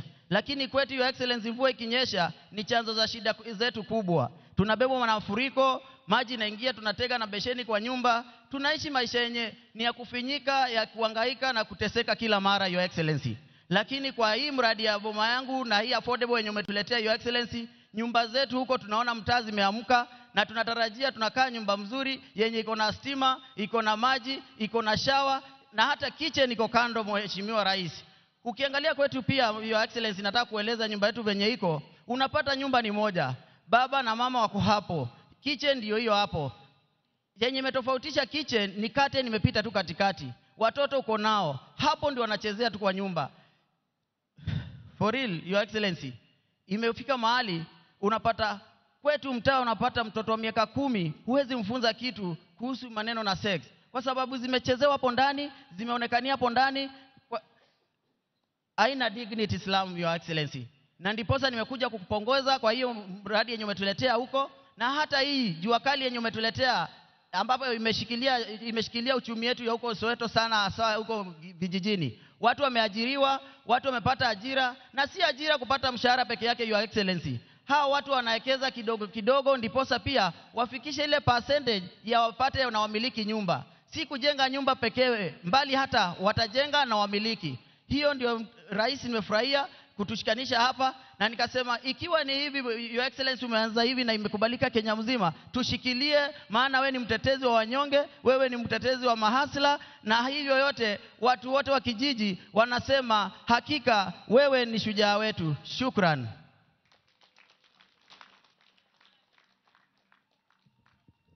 Asante sana Stanley kwa hayo maneno ambayo yametoka kwenye roho. Your Excellency, allow me to inform you that 2 days ago, the African Union for Housing Finance held its 40th anniversary in Tanzania, in Zanzibar, along with the International Secondary Mortgage Market Association. During these awards, Kenya was awarded the Country Housing Program of the Year 2024 edition to recognize its comprehensive affordable housing program that delivers decent, dignified, sustainable, and affordable homes while creating jobs across the housing value chain and ultimately driving the economy. Your Excellency, this trophy was given by Shelter Afrique, and the Managing Director of Shelter Afrique, Mr. Habib Tiano, is here to present this award that was presented to Kenya 2 nights ago. Habib, karibu.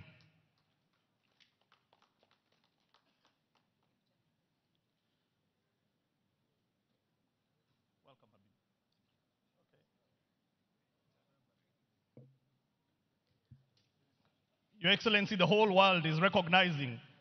Others are talking about affordable housing. You are implementing affordable housing. We will see many people coming to benchmark here, the same way people go to Singapore and other places to benchmark. And you have become the global champion for affordable housing. Thank you so much, Your Excellency.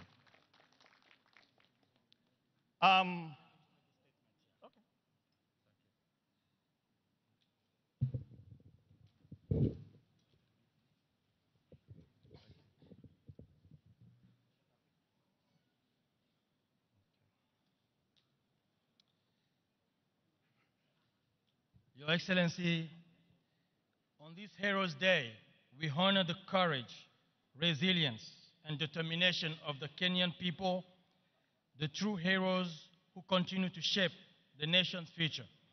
Happy Mashujaa Day.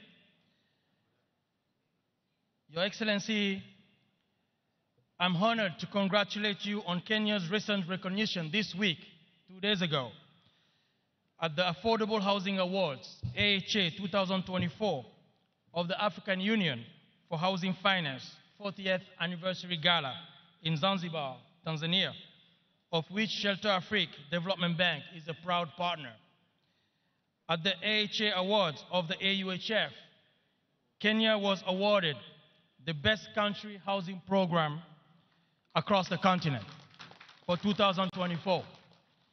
Shelter Afrique Development Bank, SHAFDB, in partnership with the African Union for Housing Finance, congratulates Kenya and the people of Kenya, and indeed, Your Excellency, the President, the various government agencies involved, Ministry of Housing, Lands, Public Works, and Urban Development, in particular, the State Department of Housing, for this significant recognition, and pledge our commitment as SHAFDB to being a key partner in the delivery of the affordable housing programs in Kenya.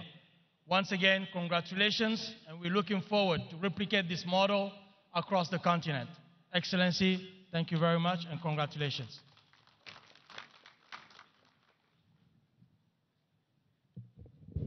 Thank you, MD Habib.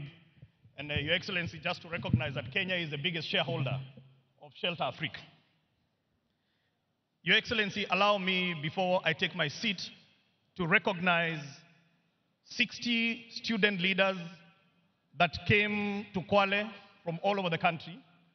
And on Friday, Your Excellency, we were able to unveil the new design for student accommodation, which we shall be rolling out in all our universities, TVET colleges, and our KMTC. Thank you so much, the students, for coming today.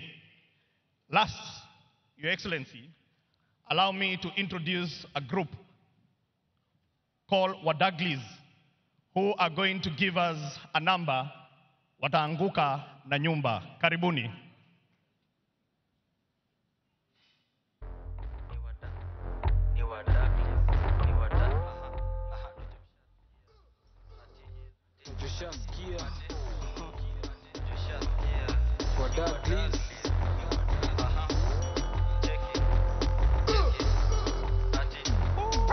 Atoshaskia kikingia ni kublast huko ngabadu na chuklo madam, so anguka nao itabaki meflo na vibe, anguka nao kako single for now, mdaglis mteja patikani hadi late night saa 6 ndo taniwai nikupin location kwa boma yangu ji. Nashukuru mafans walikubali kudance, hii niko all fresh na ngoja doba next team siko rada, unajua tuliinvest, tulitoka ligi so sasa tunacheza na maso irizo ririz. Sasa tunasikiza Shin City, tuna feel free, teka video na post pale NGC, jina ni Kantel Kurapsi ni talent G. Anguka nao, anguka nao, check it, anguka nao, twende down low now, stand up to your feet, mikono juu alafu click, tuliza pesa alafu one leg, anguka nao, one leg, anguka nao, anguka nao, anguka nao, anguka nao.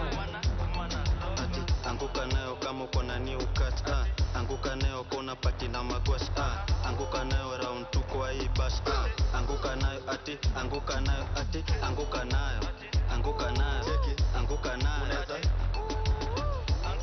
unaweza anguka nayo, anguka nayo, siku itakuwa best, itajipa uwezi regret, push push bora na kudent, push push tuwekelea kazi kibule ama darling, tangu serikali, tuni serikali, tamka asali, simnajua ni nani, flow mshati, ki, don medunga up down me, chi, utekiwa poa daily me, ti, aha, kia, beba, anguka nao, anguka nayo, anguka nayo, anguka nayo, ati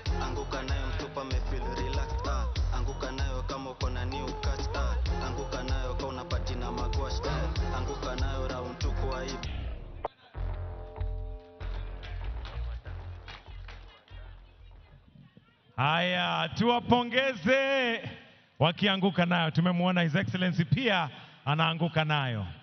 Your Excellency, sasa kwa heshima naomba nimwalike gavana wa Kwale, Her Excellency Fatuma Mohamed Achani, ili aweze kunena machache. Tumpigie makofi akija.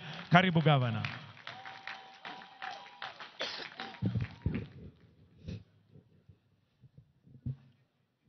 Your Excellency, the President of the Republic of Kenya, Daktari William Samoei Ruto, Her Excellency Mama wa Taifa Bi Rachel Ruto, mawaziri, fellow governors, itifiki zote nikizitambua, mabibi na mabwana, assalamu alaikum.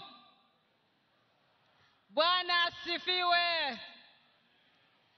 Sumilani. Your Excellency, I would like to take this opportunity to first thank you, the Almighty Allah, for enabling us to be here today. Secondly, I want to extend my heartfelt gratitude to the President of the Republic of Kenya, Dr. William Samoei Ruto, for seeing it fit to bestow this great honor of hosting a national celebration, Mashujaa Day in Kwale. Watu wa Kwale wana furaha kwa kutuheshimisha Mheshimiwa Rais. Your Excellency, allow me to congratulate the heroes and heroines of our country. Your Excellency, Kwale pia haijaachwa nyuma kwa mambo ya boma yangu. We have donated 50 acres of land for the affordable housing program. And tunakushukuru, Your Excellency, uliweza kutuanzishia the first site in Kwale, ambayo completion date ni December 2025. Your Excellency, the entire program imeleta employment opportunities to our people. The Juakali sector is thriving. Mheshimiwa Rais, nitakuwa mpungufu wa fadhila iwapo sitataja ufadhili ambao umeufanya wa kukamilisha stadium hii leo ambayo tumekaa. Pokea shukrani nyingi kutoka kwa Wakwale. Lakini pia tunashukuru kwa muda mfupi kwa zile barabara ambazo pia zimeweza kuboreshwa ndani ya municipality ya Kwale na vile vile pia Diani. Your Excellency, tunashukuru kwa muda mfupi tumeweza kupata main state lodge ndani ya jimbo hili. Your Excellency, tunataka tushukuru pia for the partnership in a number of projects within the county. Ya kwanza ikiwemo project ya KIPES ambayo iko Mwananyamala, na stimulus market program ambayo tayari ulianzisha pale Diani, na hivi karibuni ile ya Kinango na Lungalunga nayo pia itaweza kuanza. Your Excellency, this week I hosted my fellow female governors in Kwale. Tukafungua oncology center hapa Kwale Hospital. This being a month ya kucelebrate ama ya create awareness kwa mambo ya kansa, ningewauliza tu wa Kenya wote tuweze kupitia katika vituo vya afya, tuweze kujua hali yetu kwa mambo ya saratani, kwa sababu early detection saves lives. Your Excellency, women empowerment and youth empowerment is dear to me. Under my leadership, Your Excellency, nimeweza kuunganisha vijana na kina mama wakaweza kuunda kampuni, na in the last financial year tumeweza kuunda kampuni 200 na zaidi ya kampuni 30 ziliweza kupata tenda za county government na national government. Asante sana, Your Excellency.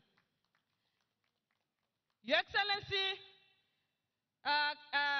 county governments imeweza kuachieve kwa mambo mengi including water through construction of small and medium dams. Kutengeneza pia mambo ya micro irrigation, improvement of different sectors. Your Excellency, Kwale is a proof that devolution is working. Kwale County boasts of its stunning coastal landscape, pristine white sandy beaches, wildlife, and it's also rich cultural and heritage of its people, making it top choice for both domestic and international tourists. Your Excellency, last Friday, Kwale County received, Diani was voted Africa's leading beach destination 2024. And not only leading beach destination, our hotels including Baobab Beach Resort, Diamond Leisure Lodge, Swahili Beach Hotel, Leopard Beach Hotel, and Chale Island won in various categories in Africa. As we continue to make significant progress in matters infrastructure, governance, and economic growth, I'm confident that Kwale County will thrive as a place where business, tourism, and community flourish. Your Excellency, I made a pledge to the people of Kwale that I will serve them diligently. Today, Your Excellency, nimeendelea kuwafanyia wakaazi wa Kwale kazi bila ya ubaguzi, na tunasema ni tolwa. Na nina imani hawatoachana na achani. As I conclude, Your Excellency, the people of Kwale wameniuliza nikushukuru sana kwa kutuma Mheshimiwa Waziri Chirchir akaja akatembelea barabara ya Kinango, na kazi nzuri imeendelea pale barabara ya Kinango, na tunategemea, we are very hopeful that in the next 18 months the road will be fully tarmacked. Your Excellency, as we gather today to celebrate our Mashujaa, allow me to extend a warm and hearty welcome to all our esteemed guests, dignitaries, and fellow Kenyans to our beautiful county of Kwale. Kindly explore and enjoy all that Kwale has to offer. This is Destination Kwale. Karibuni sana Kwale. Happy Mashujaa Day to all. Thank you very much.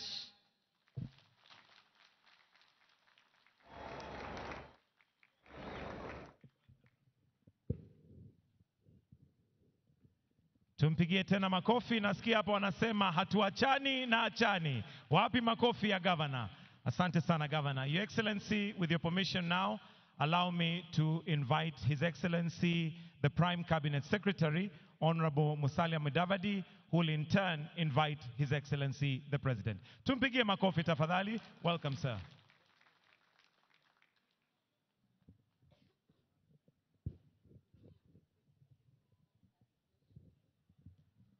Mheshimiwa Rais wa Jamhuri ya Kenya, Honorable William Samoei Ruto, First Lady wetu Mama Rachel Ruto, Deputy President Muteule, Professor Kithure Kindiki, mawaziri wenzangu, magavana, na pia nitambue Speaker wa bunge letu la kitaifa Moses Wetangula na Speaker wa Seneti Amazon Kingi, MCAs wote, viongozi wa tabaka mbalimbali ambao wako hapa, mashujaa wote wa taifa letu, hoye Hoye! Kwale hoye! Sijasikia. Kwale hoye! Asante sana. Mheshimiwa Rais, kwa kifupi sana ningependa tu kusema kwamba Kenya ni nchi ya ajabu. Kenya is truly an amazing country. Kuna vitengo mbalimbali vya kiserikali ama taasisi mbalimbali. Kuna executive ambayo unaongoza. Kuna judiciary ambaye ni mahakama. Pia kuna legislature ambayo inaongozwa na speakers wetu na wakuu wa majority ambao wako hapa. Na hawa wote, kusema ukweli, hizi institutions zetu zote zimeonyesha kwamba demokrasia ni kitu cha muhimu, na wamepata changamoto nyingi, lakini kupitia kwa sheria ya kitaifa na kulingana na katiba yetu tumedhibitisha kwamba hivi vitengo ama hizi taasisi zinafanya kazi. Kwa hivyo leo tuko hapa kuonyesha kwamba Kenya itazidi kudumisha demokrasia na kuhakikisha kwamba tunatii sheria na tunafata mambo yote kulingana na katiba yetu. Kwa hivyo bila kupoteza wakati, ningependa sasa kuwarai Wakenya wote, haswa wale wako hapa Kwale, tuinuke na tumkaribishe Rais wa Jamhuri ya Kenya kwa shangwe na vigelegele ili awe na nafasi ya kuhutubia. 1, 2, 3. Mheshimiwa Rais, asante. Asanteni sana. Tafadhali tunaweza kuketi chini. Thank you very much.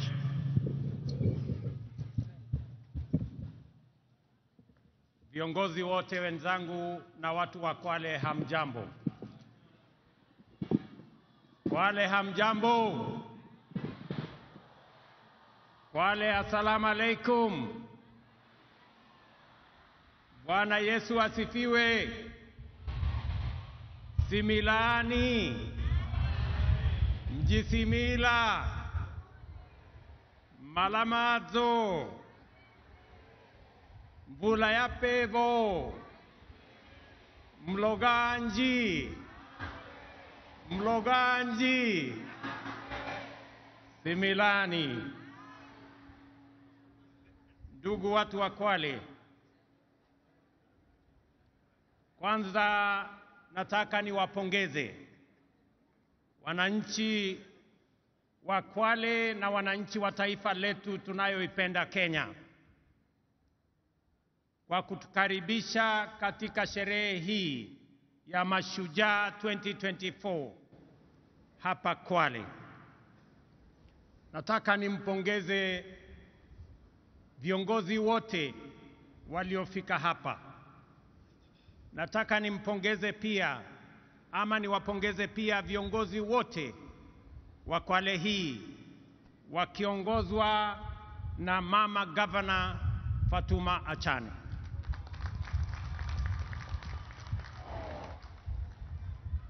Kama kungekuwa na taswishi yoyote kwamba mama Muislamu anaweza kuwa kiongozi na awe governor, sasa hiyo taswishi imeondoka kwa sababu Fatuma Achane ni governor wetu wa hapa Kwale. We can now confirm without a doubt that women leadership has a firm place in the Republic of Kenya. Pia leo asubuhi tumekuwa na jambo la kihistoria tena. Kwa mara ya kwanza katika taifa letu, mwanajeshi mama kuongoza sherehe hii, Luteni Kanali Faith Mwangandi. Huyo mama hapo, mpigie makofi jameni. Kudhihirisha tena kwamba mama wanaweza kufanya kazi zote. And that is why we, the people of Kenya, are proud defenders of our freedom and aspire to become and remain free and sovereign. These were the foremost attributes of the first generation of freedom fighters who faced the monster of imperial domination with unflinching courage and commitment to prevail, even if it cost them everything, including their very lives. From them, we have a fine model that has inspired generations of selfless patriots and continues to inspire us today as we do our part in nation building. From them, we have learned that to be free, we must be united as one family that draws its strength from the unique contribution of its diverse members, and that we must see each other as equals, treat each other justly, and leave no one behind. We, the people of Kenya, know that just like our ancestors, we have what it takes, including the values, principles, and commitments that define Mashujaa, to break free of oppression, humiliation, poverty, and indignity. We know this because for our nation to be free, brave men and women, young and old, from every community and every region struggled with exemplary determination until Kenya was free. We know this because everywhere you go in Kenya, the echoes of heroism, histories of sacrifice, and legacies of historic struggle by ordinary people who achieved extraordinarily endure to date. Our heroes did not hail from one village or speak one language. Our heroes are numerous and diverse, united by a principled commitment to confront an unjust, exclusive, and oppressive system in pursuit of a noble vision of national liberation. This unity of purpose motivated the icon of courage, Mekatilili Wamwenza, and her generation of champions from every part of Kenya to resist colonialism, as well as Ronald Ngala and his fellow freedom fighters who advocated independence and decentralized government, which was an early fashion of devolution. In confronting colonialism, Mekatilili Wamwenza did not seek to free her village or region from occupation by a community. Instead, she resisted the structures and institutions of a system of exploitation and tyranny in the knowledge that defeating it would free a whole nation. This is the same spirit embraced by our freedom fighters, such as Otenyo Nyamantere and Mora Ngiti from Kisii, Wanameme Masinde in Bungoma, Oigo Paul Agwech and Oyuko Fipi Ambio in Kisumu, Igogi Teresa Kiambi in Meru, Kalondu Matheka Mbalu in Makueni, and many others. The great lesson that has been passed down to us from their era, and which we must faithfully transmit clearly and boldly to the future generations, is that every citizen of Kenya is a full and equal member of our political community, entitled to make a contribution to nation building and with an inalienable right to a full, just, and fair share of all the benefits that accrue from our development. No proposition to discriminate or to unjustly diminish one while enlarging another's right is admissible anywhere. Therefore, any formula seeking to exclude, alienate, or disenfranchise any person, group of community for any reason is repugnant to the very essence of our nationhood. We are one people, and Kenya is one united, indivisible, and sovereign nation. Ladies and gentlemen, freedom came at great cost and was won against overwhelming odds. It called for a capacity to embrace immense sacrifice and willingness to pay the ultimate price. We remember them and appreciate their sacrifices. We recognize their achievements and acknowledge that the nation we have today, with its past history and future prospects, is a legacy of their work, commitment, and life. Every day, the Constitution commands us to honor our freedom fighters who struggled heroically to bring freedom and justice to our land by living up to the spirit of Mashujaa in the way we relate with one another, pursue our vocations, and build our nation. Article 10 of the Constitution shows us how to be Mashujaa in our own way, day by day, every day. The freedom fighters were inspired by enduring universal principles and values which have transcended generations and live with us today. Unity, sharing, integrity, courage, determination, and patriotism are our sources of strength in the face of difficulty, risk, and danger.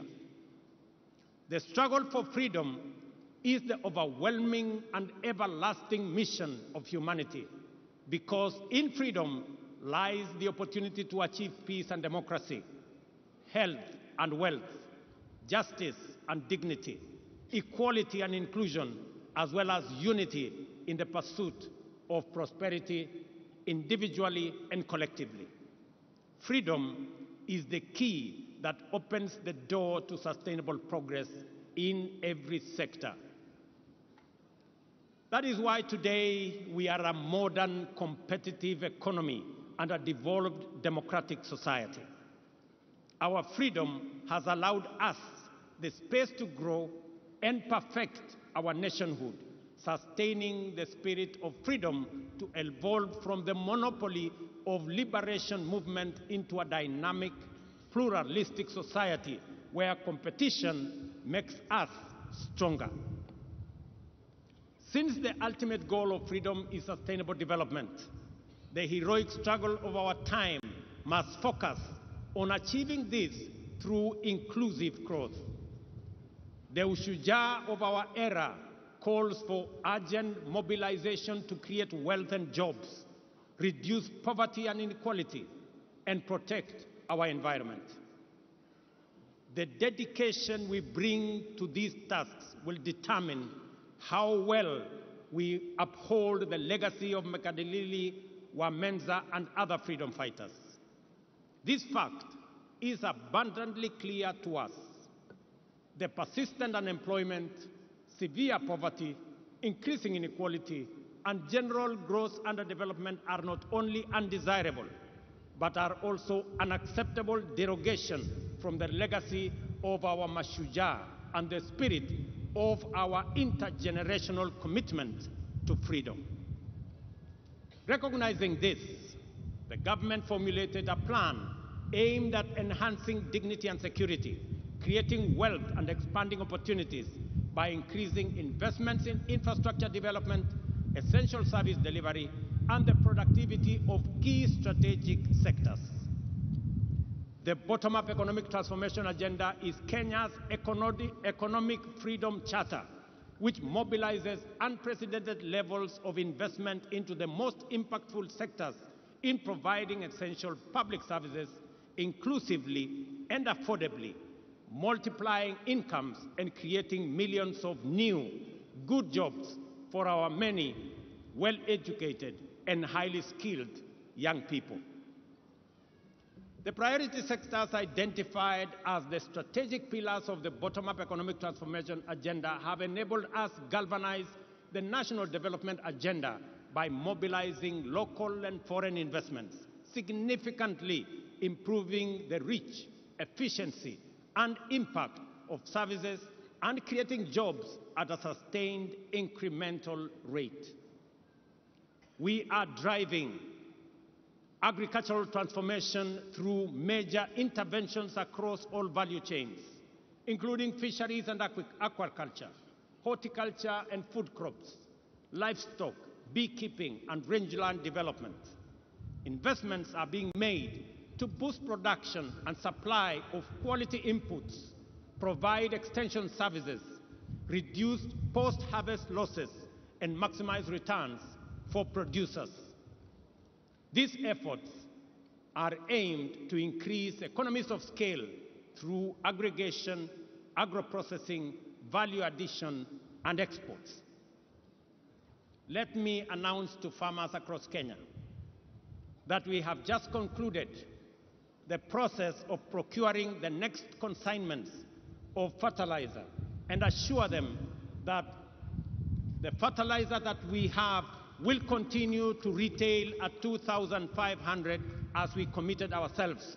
Whether it is tea, whether it is coffee, whether it is maize, whether it is wheat, whether it is sugarcane, we will make sure that prices of fertilizer are universal, because we have seen its impact on matters food productivity in Kenya and the lowering of the cost of living as a result of reduction of food prices because of enhanced supply.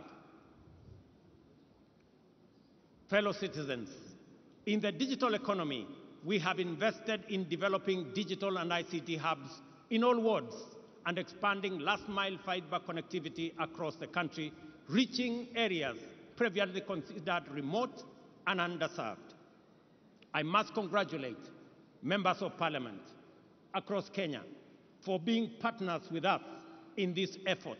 And I want to encourage all our members of parliament to front-load and to prioritize the construction of ICT hubs across Kenya so that we can give digital opportunities for our young people, because these efforts have enabled young digital creators, entrepreneurs, and workers to access opportunities not just locally, but also globally. We have also supported our mama mboga, the boda operators, small-scale traders, construction workers, and others working in the informal and the hustler economy by investing in financial inclusion through accessible loans, capacity building, and regulatory reforms to facilitate their growth. I want to commend the banking industry for extending, just last week, an additional 150 billion in loans and loan facilities to micro, small, and medium enterprises to complement our efforts in making sure that we attend to the people lower in the category. To achieve universal health coverage, we have transformed the provision of health care to enable all Kenyans access promotive and preventive services in addition to curative services. First, under an all-inclusive social health framework, and also through programs like Afya Bora Mashinani, which has onboarded over 100,000 community health promoters who provide health care directly to people in their homes. Ladies and gentlemen, today marks the conclusion of Boma Yangu Week, launched last Monday to celebrate the achievement of our affordable housing program. Throughout the week, we showcased significant progress in advancing this ambitious agenda, which aims to transform lives and livelihoods by providing affordable, decent homes for millions of Kenyans. On this Mashujaa Day, we recognize key initiatives such as the Kenya Urban Resilience Project, the Kenya Informal Settlements Improvement Project, and the National Climate Resilience Program, otherwise known as Climate Works. Under our bottom-up economic transformation agenda, we are committed to striking a major blow for the freedom struggle of our time by eradicating the shame of hunger in the land of plenty, taking decisive measures to significantly reduce poverty, providing all Kenyans with high-quality health care, and enhancing dignity, well-being, and standards of living for everyone. The affordable housing program is central to these efforts, with a target of delivering 200,000 homes annually to meet the growing demands of housing.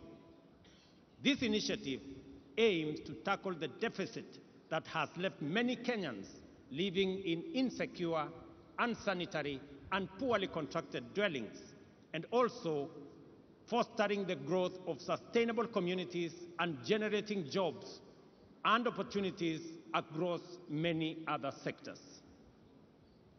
We all know that the future is urban. 60% of our population, not just in Kenya, but globally, will be living in urban areas. That is not a choice we can make. That is what's going to happen. But we can make a choice as to what kind of living, what kind of settlements these 60% of our citizens who will be living in urban areas, how they will live. Either they will live in slums or they will live in decent dwellings.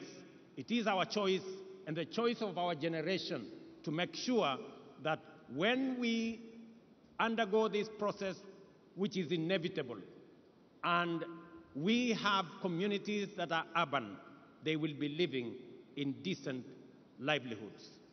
The progress so far is remarkable. 124,000 housing units are at different stages of completion across 75 sites in 37 counties. These projects include homes also for the military, police, and correctional services. I am happy that the students have participated in designing student accommodation. And congratulations to the students who came, the 60 of you who have participated in that process. Here in Kwale County, I am also happy that the Mashujaa Affordable Housing Project is underway, creating daily employment for over 200 workers.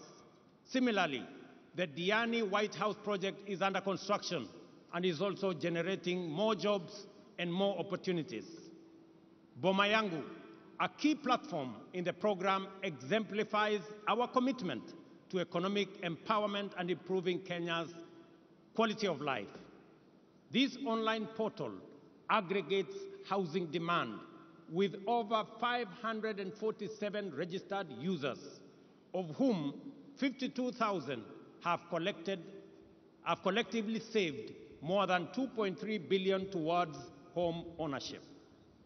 These numbers represent real individuals striving to achieve their home ownership dreams. For example, Joseph Cairo from Ruiru, who began saving on Boma Yangu and has now accumulated an impressive 895,000, more than half the cost of a one-bedroom unit. Similarly, Jemima Nyaboke, a businesswoman living with disability in Nairobi, has saved 650,000, steadily and surely bringing herself closer to home ownership. Jane Mumbi Mushina, a widow and a mother of two from Nakuru, will soon move from her rented unit, which costs 1,500 monthly, to her own one-bedroom home after patiently and with determination saving for it. Likewise, David Gagiri, a 44-year-old Juakali artisan and a father of 4, is rearing and nearing the completion of his savings to move into his own house. These stories illustrate how the affordable housing program is empowering ordinary citizens, affirming their dignity and opening pathways for financial independence.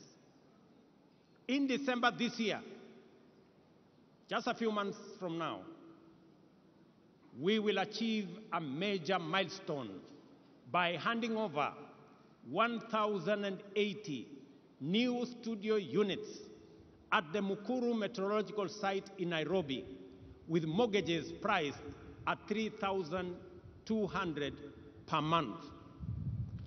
This is to citizens who today pay the same amount but live in a slum. Rent that does not qualify them to own the dwelling finally. The revolutionary dimension of this milestone is that finally mortgages will no longer be the vocabulary of a lucky few, but an accessible, feasible, and convenient instrument of bottom-up empowerment, making home ownership affordable and therefore attainable. The program's benefits extend beyond housing. So far, the affordable housing program has created over 160,000 jobs throughout the housing value chain.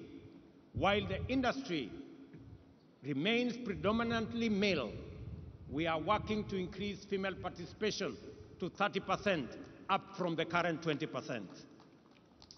Our collaboration with the Juakali sector has demonstrated the affordable housing program's significant potential to transform local manufacturing.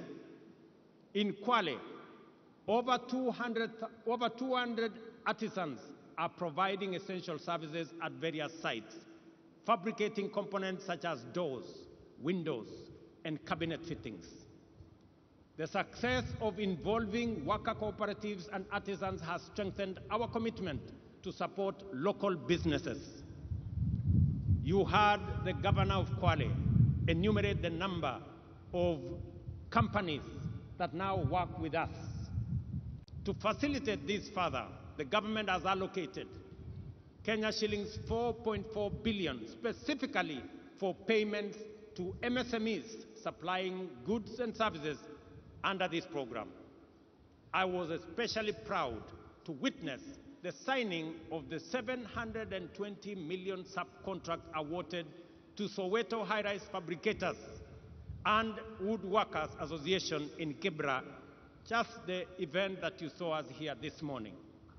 This partnership will greatly enhance the business prospects of these Juakali associations, now recognized as bona fide affordable housing program suppliers.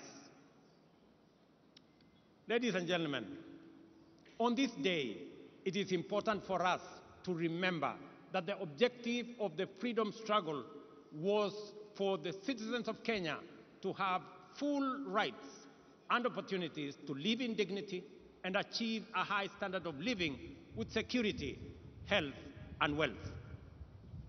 As we implement affordable housing program, therefore, we must at the same time move quickly to complement it with initiatives that promote health and well-being and secure work and livelihoods. Thus, healthcare remains a priority under our bottom-up economic transformation agenda. We are advancing the scope of the universal health coverage to give every Kenyan access to promotive, preventive, curative, and emergency services. Through the Social Health Insurance Fund, citizens will contribute and access comprehensive healthcare benefits, and those who are categorized as not being able to pay, the government of Kenya will step in and pay for them. The value for money in this scheme will be undeniable once the migration from the National Health Insurance Fund is completed and the fund is fully operational. As of the beginning of this month, 12.9 million Kenyans were registered with the Social Health Authority, and all public health institutions, and alongside 50% of private facilities, were already enrolled to provide services. I urge private hospitals to expedite the contracting process to enable us complete the final rollout of the universal health coverage. To accelerate this rollout, the government of Kenya has released 3 billion shillings to settle outstanding payments to hospitals and other service providers. I know this has been a major concern for hospitals that are owed by the former NHIF a lot of money. I want to give them my assurance that from next week, we have already released the money that will go into settling some of the debts that have held back their services under our new program. Ladies and gentlemen, the time for doubt and anxiety is slowly but surely getting behind us, and the space for criticism, skepticism, and pessimism is over. Real change ushers us into unfamiliar places. Transformative change overturns old assumptions and unlocks unprecedented possibilities. Every step into the future takes a measure of courage, and the comfort of the familiar can become a temptation to hesitate or backslide. We have been here before, Kenyans, times without number. Many Kenyans were anxious about the prospects of the freedom struggle and doubted the capacity of our freedom fighters to defeat the formidable power of the empire. Some were afraid that what they saw as an uncertain future in an independent nation, in contrast with the very real, if undesirable, present in an oppressive colony. Later, when challenging the single-party monopoly, many worried that embracing democratic pluralism might destabilize the country and lead to state collapse.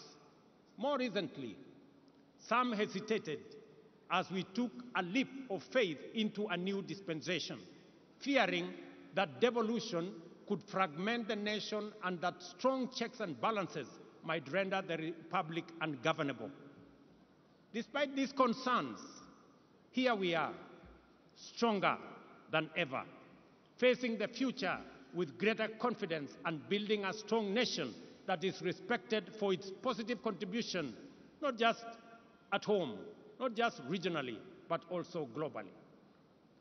Independence, multi-party democracy, and our progressive constitution have made Kenya stronger, enabling our country to move forward and upwards, even in the midst of unprecedented challenges.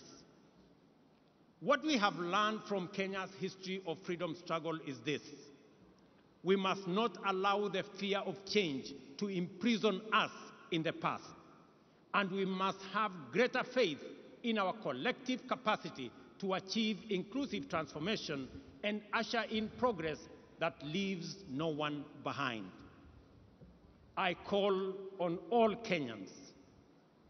I call on all Kenyans to have faith and a little patience.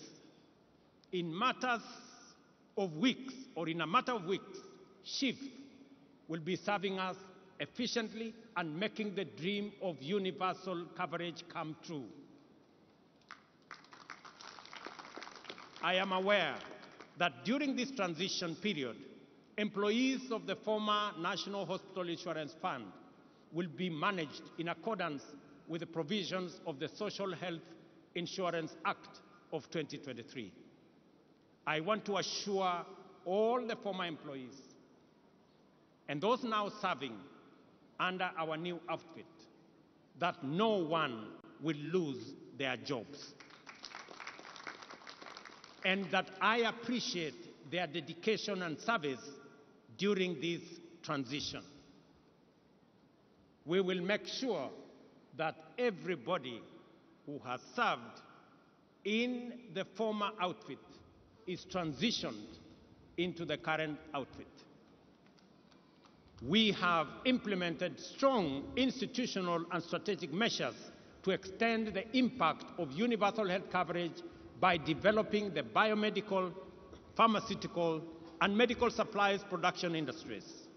To enhance healthcare delivery and ensure the security of medical supplies, the Government of Kenya is improving the overall supply chain, starting with capacity upgrades and the establishment of Kenya Medical Supplies Agency regional distribution centers in Kisumu, Embakasi, and Mombasa. Ladies and gentlemen, the Kiswahili saying, mgaga na upwa hali wali mkavu, is an understated hint of the promise held by our blue economy. Because of the Indian Ocean, Kwale County and coastal region as a whole abound with transformative opportunities of an immense magnitude. At present, the blue economy contributes 20 billion to the economy annually and is expected to increase to over 80 billion in 5 years. This transformation will create thousands of jobs and stimulate regional economy through increased investment in various industries, enhanced export manufacturing, and expanded overall economic activity. To begin with, we are investing Kenya shillings 2.7 billion in the construction of fish landing sites and markets equipped with cold storage facilities across the country, with 1.2 billion allocated specifically to the coast region. Additionally, we are releasing 1.7 billion in grants to support 612 fishing cooperatives and groups in the region. I must commend the Ministry of Mining and Blue Economy for an excellent job that they are undertaking.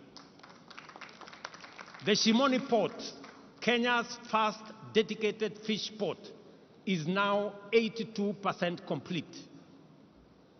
I came to start that project months ago. I'm very happy with the progress that is made. Once finished, it will boost the fishing industry by increasing the handling capacity by 50,000 metric tons of fish annually, thereby promoting value addition for both domestic and export market. To promote and enhance aquaculture and mariculture in the country, the government is investing 2.4 billion, including 1.4 billion allocated specifically for the coast region in the development of the National Mariculture Resource and Training Center in Shimoni, here in Kwale County. This center will serve as a catalyst for the growth of productive and profitable mariculture. It will function as a marine fish seed breeding and multiplication center, facilitate research and innovation in mariculture, and offer training for fish farmers and students. To increase fish production and facilitate the transition of fisherfolk to deep water and exclusive economic zone fishing, the government has procured and distributed 123 fishing boats to local communities. And additionally, we plan to acquire deep-sea fishing vessels for offshore fishing with a total budget of Kenya shillings 600 million allocated for this purpose this year. Ladies and gentlemen, the affordable housing program, healthcare reforms, and blue economy investments go beyond infrastructure. They embody our commitment to dignity, opportunity, and prosperity for many Kenyans. We invite the private sector to join us and drive up the scale of these initiatives to provide opportunities for more Kenyans to take part in achieving lasting transformation. Together, we are building a brighter future where every Kenyan has the opportunity to thrive and winning the freedom struggle of our time. Let us remember the example of our first Mashujaa and be inspired by their values, achievements, and legacy. Let us do our part to promote national cohesion and inclusion and to combat division, tribalism, and exclusion. Let us remember that without unity, our freedom and our future would be under threat. Together, we are unstoppable in pursuit of our aspirations and immovable in the face of any challenge. By embodying, championing, and defending our national values and principles of governance every day,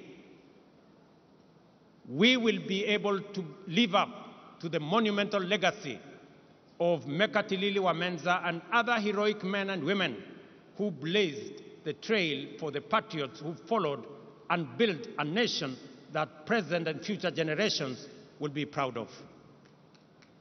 I am encouraged by the bravery, diligence, and loyalty with which Kenyans of all walks of life undertake their profession and social tasks, fighting crime and terrorism, defending the nation's territorial integrity, treating the sick, feeding the nation, teaching our children, and serving the needs of underprivileged citizens.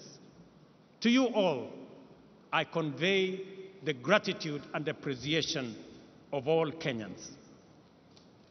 It is in these things that heroism lies. The fact that we must do them every day doesn't make them any less heroic or extraordinary.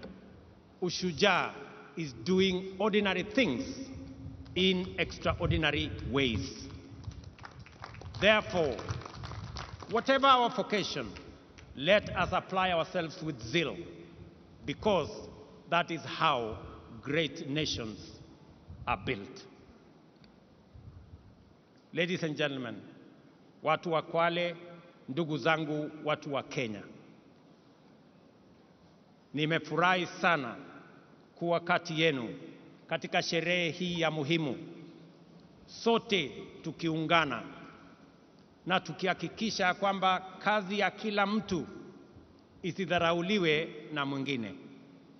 Wale wote mnaochangia katika sehemu zote, yule unayesukuma pale wheelbarrow ili tuweze kujenga affordable housing, yule unayepiga randa ndio tuweze kuwa na milango na madirisha na mambo mengine ambayo yatatusaidia kuwa na manyumba ya sawasawa. Walimu pale shuleni mnapojitolea kufundisha watoto wetu, wakulima shambani wanaofanya bidii ndio tupate chakula, askari wetu ambao wanasimamia usalama wa taifa letu la Kenya, wafanyabiashara wetu ambao wanafanya bidii wakiamka mapema. Nyinyi wote ni mashujaa wa taifa letu la Kenya kwa zile majukumu mnayofanya. Nataka niwaeleze ndugu zangu wa Kenya ya kwamba nchi hii tutaijenga na mikono yetu na nguvu yetu na bidii yetu, kwa sababu nchi hii haiwezi kujengwa na wageni, haiwezi kujengwa na wengine. Sisi, hii ndio nchi Mungu ametupatia, na ni jukumu la kila mmoja wetu, mahali popote ulipo, utoe mchango wako kwa uzalendo, kwa kujitolea, kwa bidii. Na mimi nataka niwahakikishia kwamba tutafaulu kama nchi ya Kenya tukifanya hivyo, tukiwa tumeungana pamoja. Mwisho kabisa, nikiwa hapa Pwani, tumekuwa na jambo ama donda sugu la mambo ya ardhi. Nataka niwatangazie ya kwamba tayari tuko na pesa shilingi bilioni 1.5 ya kuanza ile program ya absentee landlords na kusaidia wananchi ambao wanaishi katika mashamba ambayo sio yao, tuweze kuwasaidia wawache kuwa maskota, wawe wenyeji, kwa sababu tutaungana na wale ambao mashamba haya ni yao, tuweze kununua, ndio tuweze kusonga mbele pamoja. Na mimi nataka niulize magavana wetu pamoja na wabunge na wale wengine wote, tuungane katika safari hiyo ndio tuweze kukomboa watu wetu kutoka mambo ya uskwota. Asanteni sana watu wa Kwale, asanteni sana ndugu wa Kenya. Thank you very much. God bless you all and God bless our great country that we love, Kenya. Asanteni sana na Mungu awabariki. Naomba kwa heshima sote tusimame kwa wimbo wa taifa. Kwa heshima sote tusimame kwa wimbo wa taifa.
Basi Mheshimiwa Rais, niombe kwa heshima tuweze kusubiri tupewe itifaki ya kufumukana mahali hapa.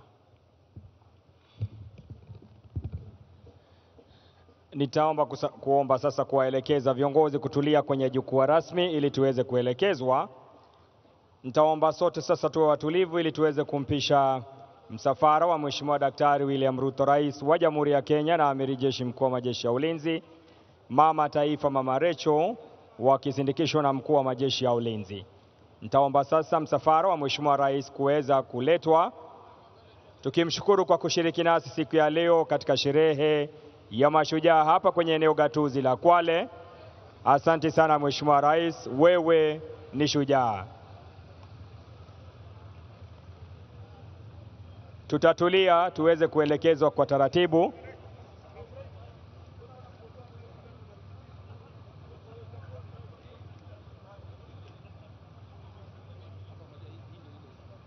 Anaondoka Mheshimiwa Rais Daktari William Ruto, Mama Taifa. Atasindikishwa na Mkuu wa Majeshi ya Ulinzi. Niombe tutulie, itifaki itazingatiwa kadri tutakavyoondoka. Mheshimiwa Rais, shukran, uwe na siku njema. Mkuu wa Majeshi ya Ulinzi ataondoka, kwa hivyo nitaomba msafara uweze kupita, atafuatwa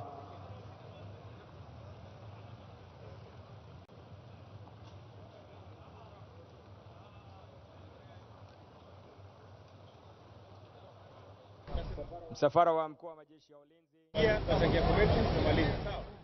Umesikia? Sawa.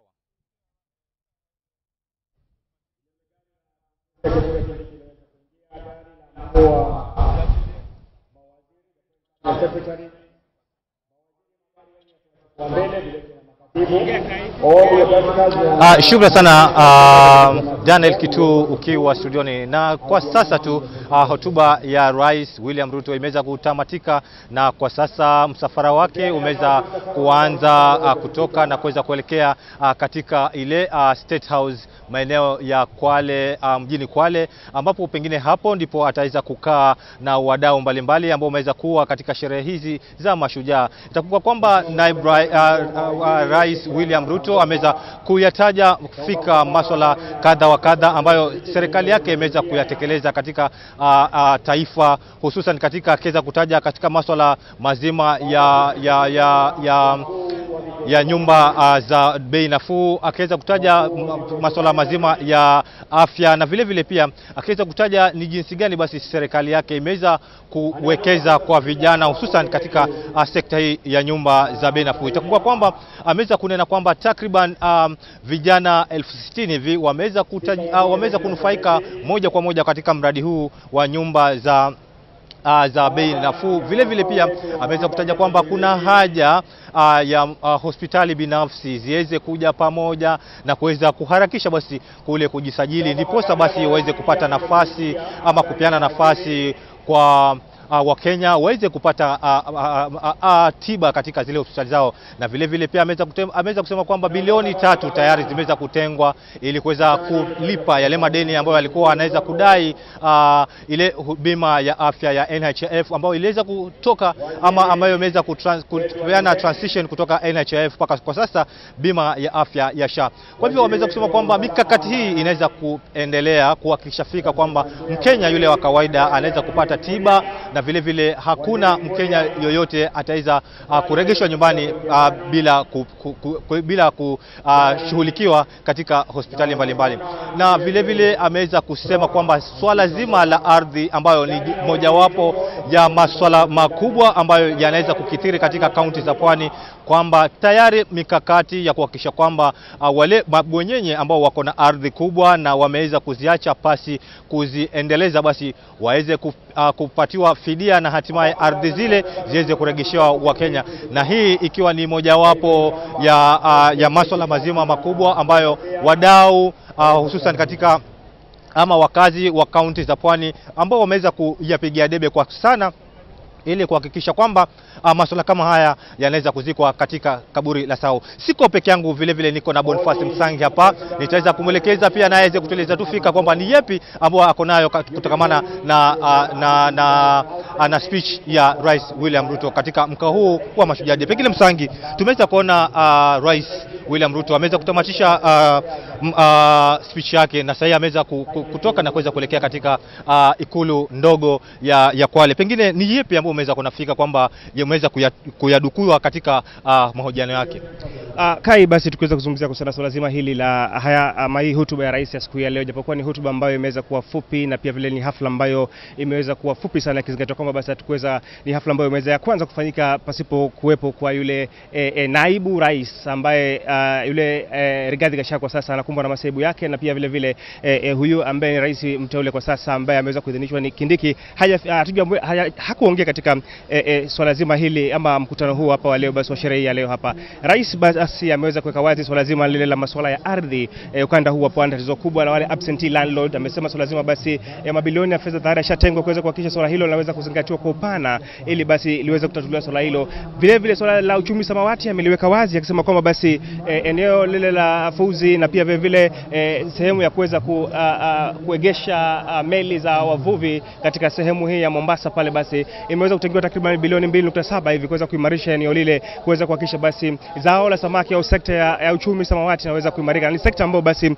inaweza kuzalisha uchumi wa takriban bilioni 20 hivi endapo serikali itaweza kuwekeza zaidi katika swala hilo kwa upana. Na pia vile vile basi tumeweza kushuhudia viongozi wawili tu wakiweza kuongea katika hotuba hii. Ni yule gavana wa kaunti ya hapa Kwale Fatuma Chani, na pia vile vile tumeweza kushuhudia basi yule mkuu wa mawaziri ambaye ni Musalia Mudavadi. Hao wawili ndio wameweza kupata nafasi, na Mudavadi ameweza kuja kwa ufupi pia akaweza kusema kwamba basi wanaheshimu idara mbalimbali humu nchini, ikiwemo idara ya mahakama, na kila idara basi itaweza kufanya kazi yake pasipo kuweza kuitalafiwa. Na baadhi ya wakazi katika eneo hili basi wamejitokeza kwa wingi, ambayo ni sherehe ya kwanza kufanyika katika eneo hili ikizingatiwa sherehe ile iliyopita basi ilizofanyika katika kaunti ya Green Stadium huko Kericho. Basi sherehe hii hapa takriban wakazi 10,000 hivi wameweza kuhudhuria sherehe hii hapa. Uwanja umeweza kujaa hadi pomoni, wengine wakiweza kusalia nje. Basi ni sharawazi ambayo Kai basi kaunti ya Kwale imeweza kuvuna pakubwa sana kutokana na swala zima hili basi la hafla hii ambayo imefanyika hapa katika kaunti ya Kwale, hususan katika eneo hili basi la hapa ambao ni eneo bunge la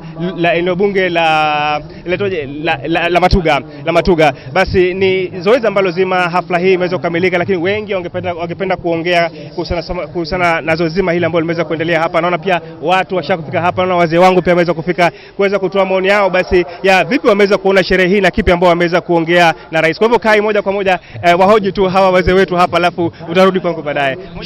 Shukrani sana. Tukiweza kupata wazee ambao wameweza kuhudhuria sherehe hizi za Mashujaa katika uwanja huu wa Kwale Stadium kwa mara ya kwanza, pengine mzee wangu tutaanza tu na majina yako, waitwa nani na utuambie tu sherehe umeziona vipi, unajisikia vipi? Kwa majina mimi naitwa Hamisi Asumani Bwika Brackets Mzungumwiru. Tumeyaona Mheshimiwa Rais kwa kuzungumza, maneno yake yamekuwa mazuri, lakini kuna kitu kimoja tu ambacho mashamba yetu yamechukuliwa huko kwetu baharini, kuanzia Diani Complex mpaka Tiwi. Kwa hivyo kitu tunachosema, tunataka yale mashamba yarudishwe kwa babu zetu. Babu zetu walinyang'anywa, baba zetu wakanyang'anywa. Sasa sisi vijana tunataka zile ploti zetu zirudishwe, kwa sababu mtu anapata total deed kutoka Nairobi, akija hapo anasema hapa ni kwangu, na kuna mtu ameishi hapo, amezaliwa hapo, lakini mpaka sasa ananyanyaswa. Kwa hivyo shamba zirudishwe. Na kuna sehemu nyingine inaitwa Yamaru Mafamu ya Mbela, hiyo pia imechukuliwa. Shamba lile limetolewa na wazee, akiwa mzee Mwarandu na mzee Mwenye Haji Bwika, kwa ridhaa wazungu wakaipale.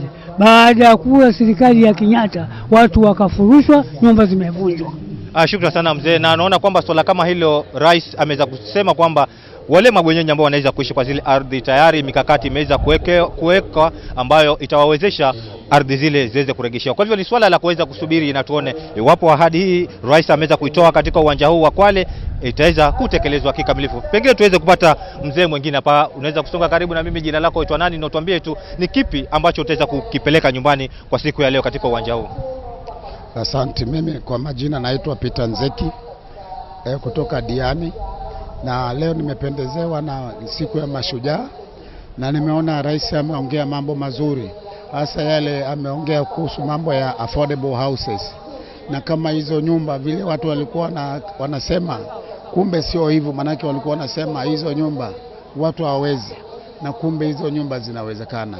Kwa hivyo sote tukishirikiana, kila mtu ataweza kuwa na nyumba na ataweza kuwa na mandhari mazuri na mahali pazuri pa kuweza kuishi. Kwa hivyo mimi nitaweza kuambia Wakenya wenzangu, kumbe tuweze kushirikiana na tuweze kuwa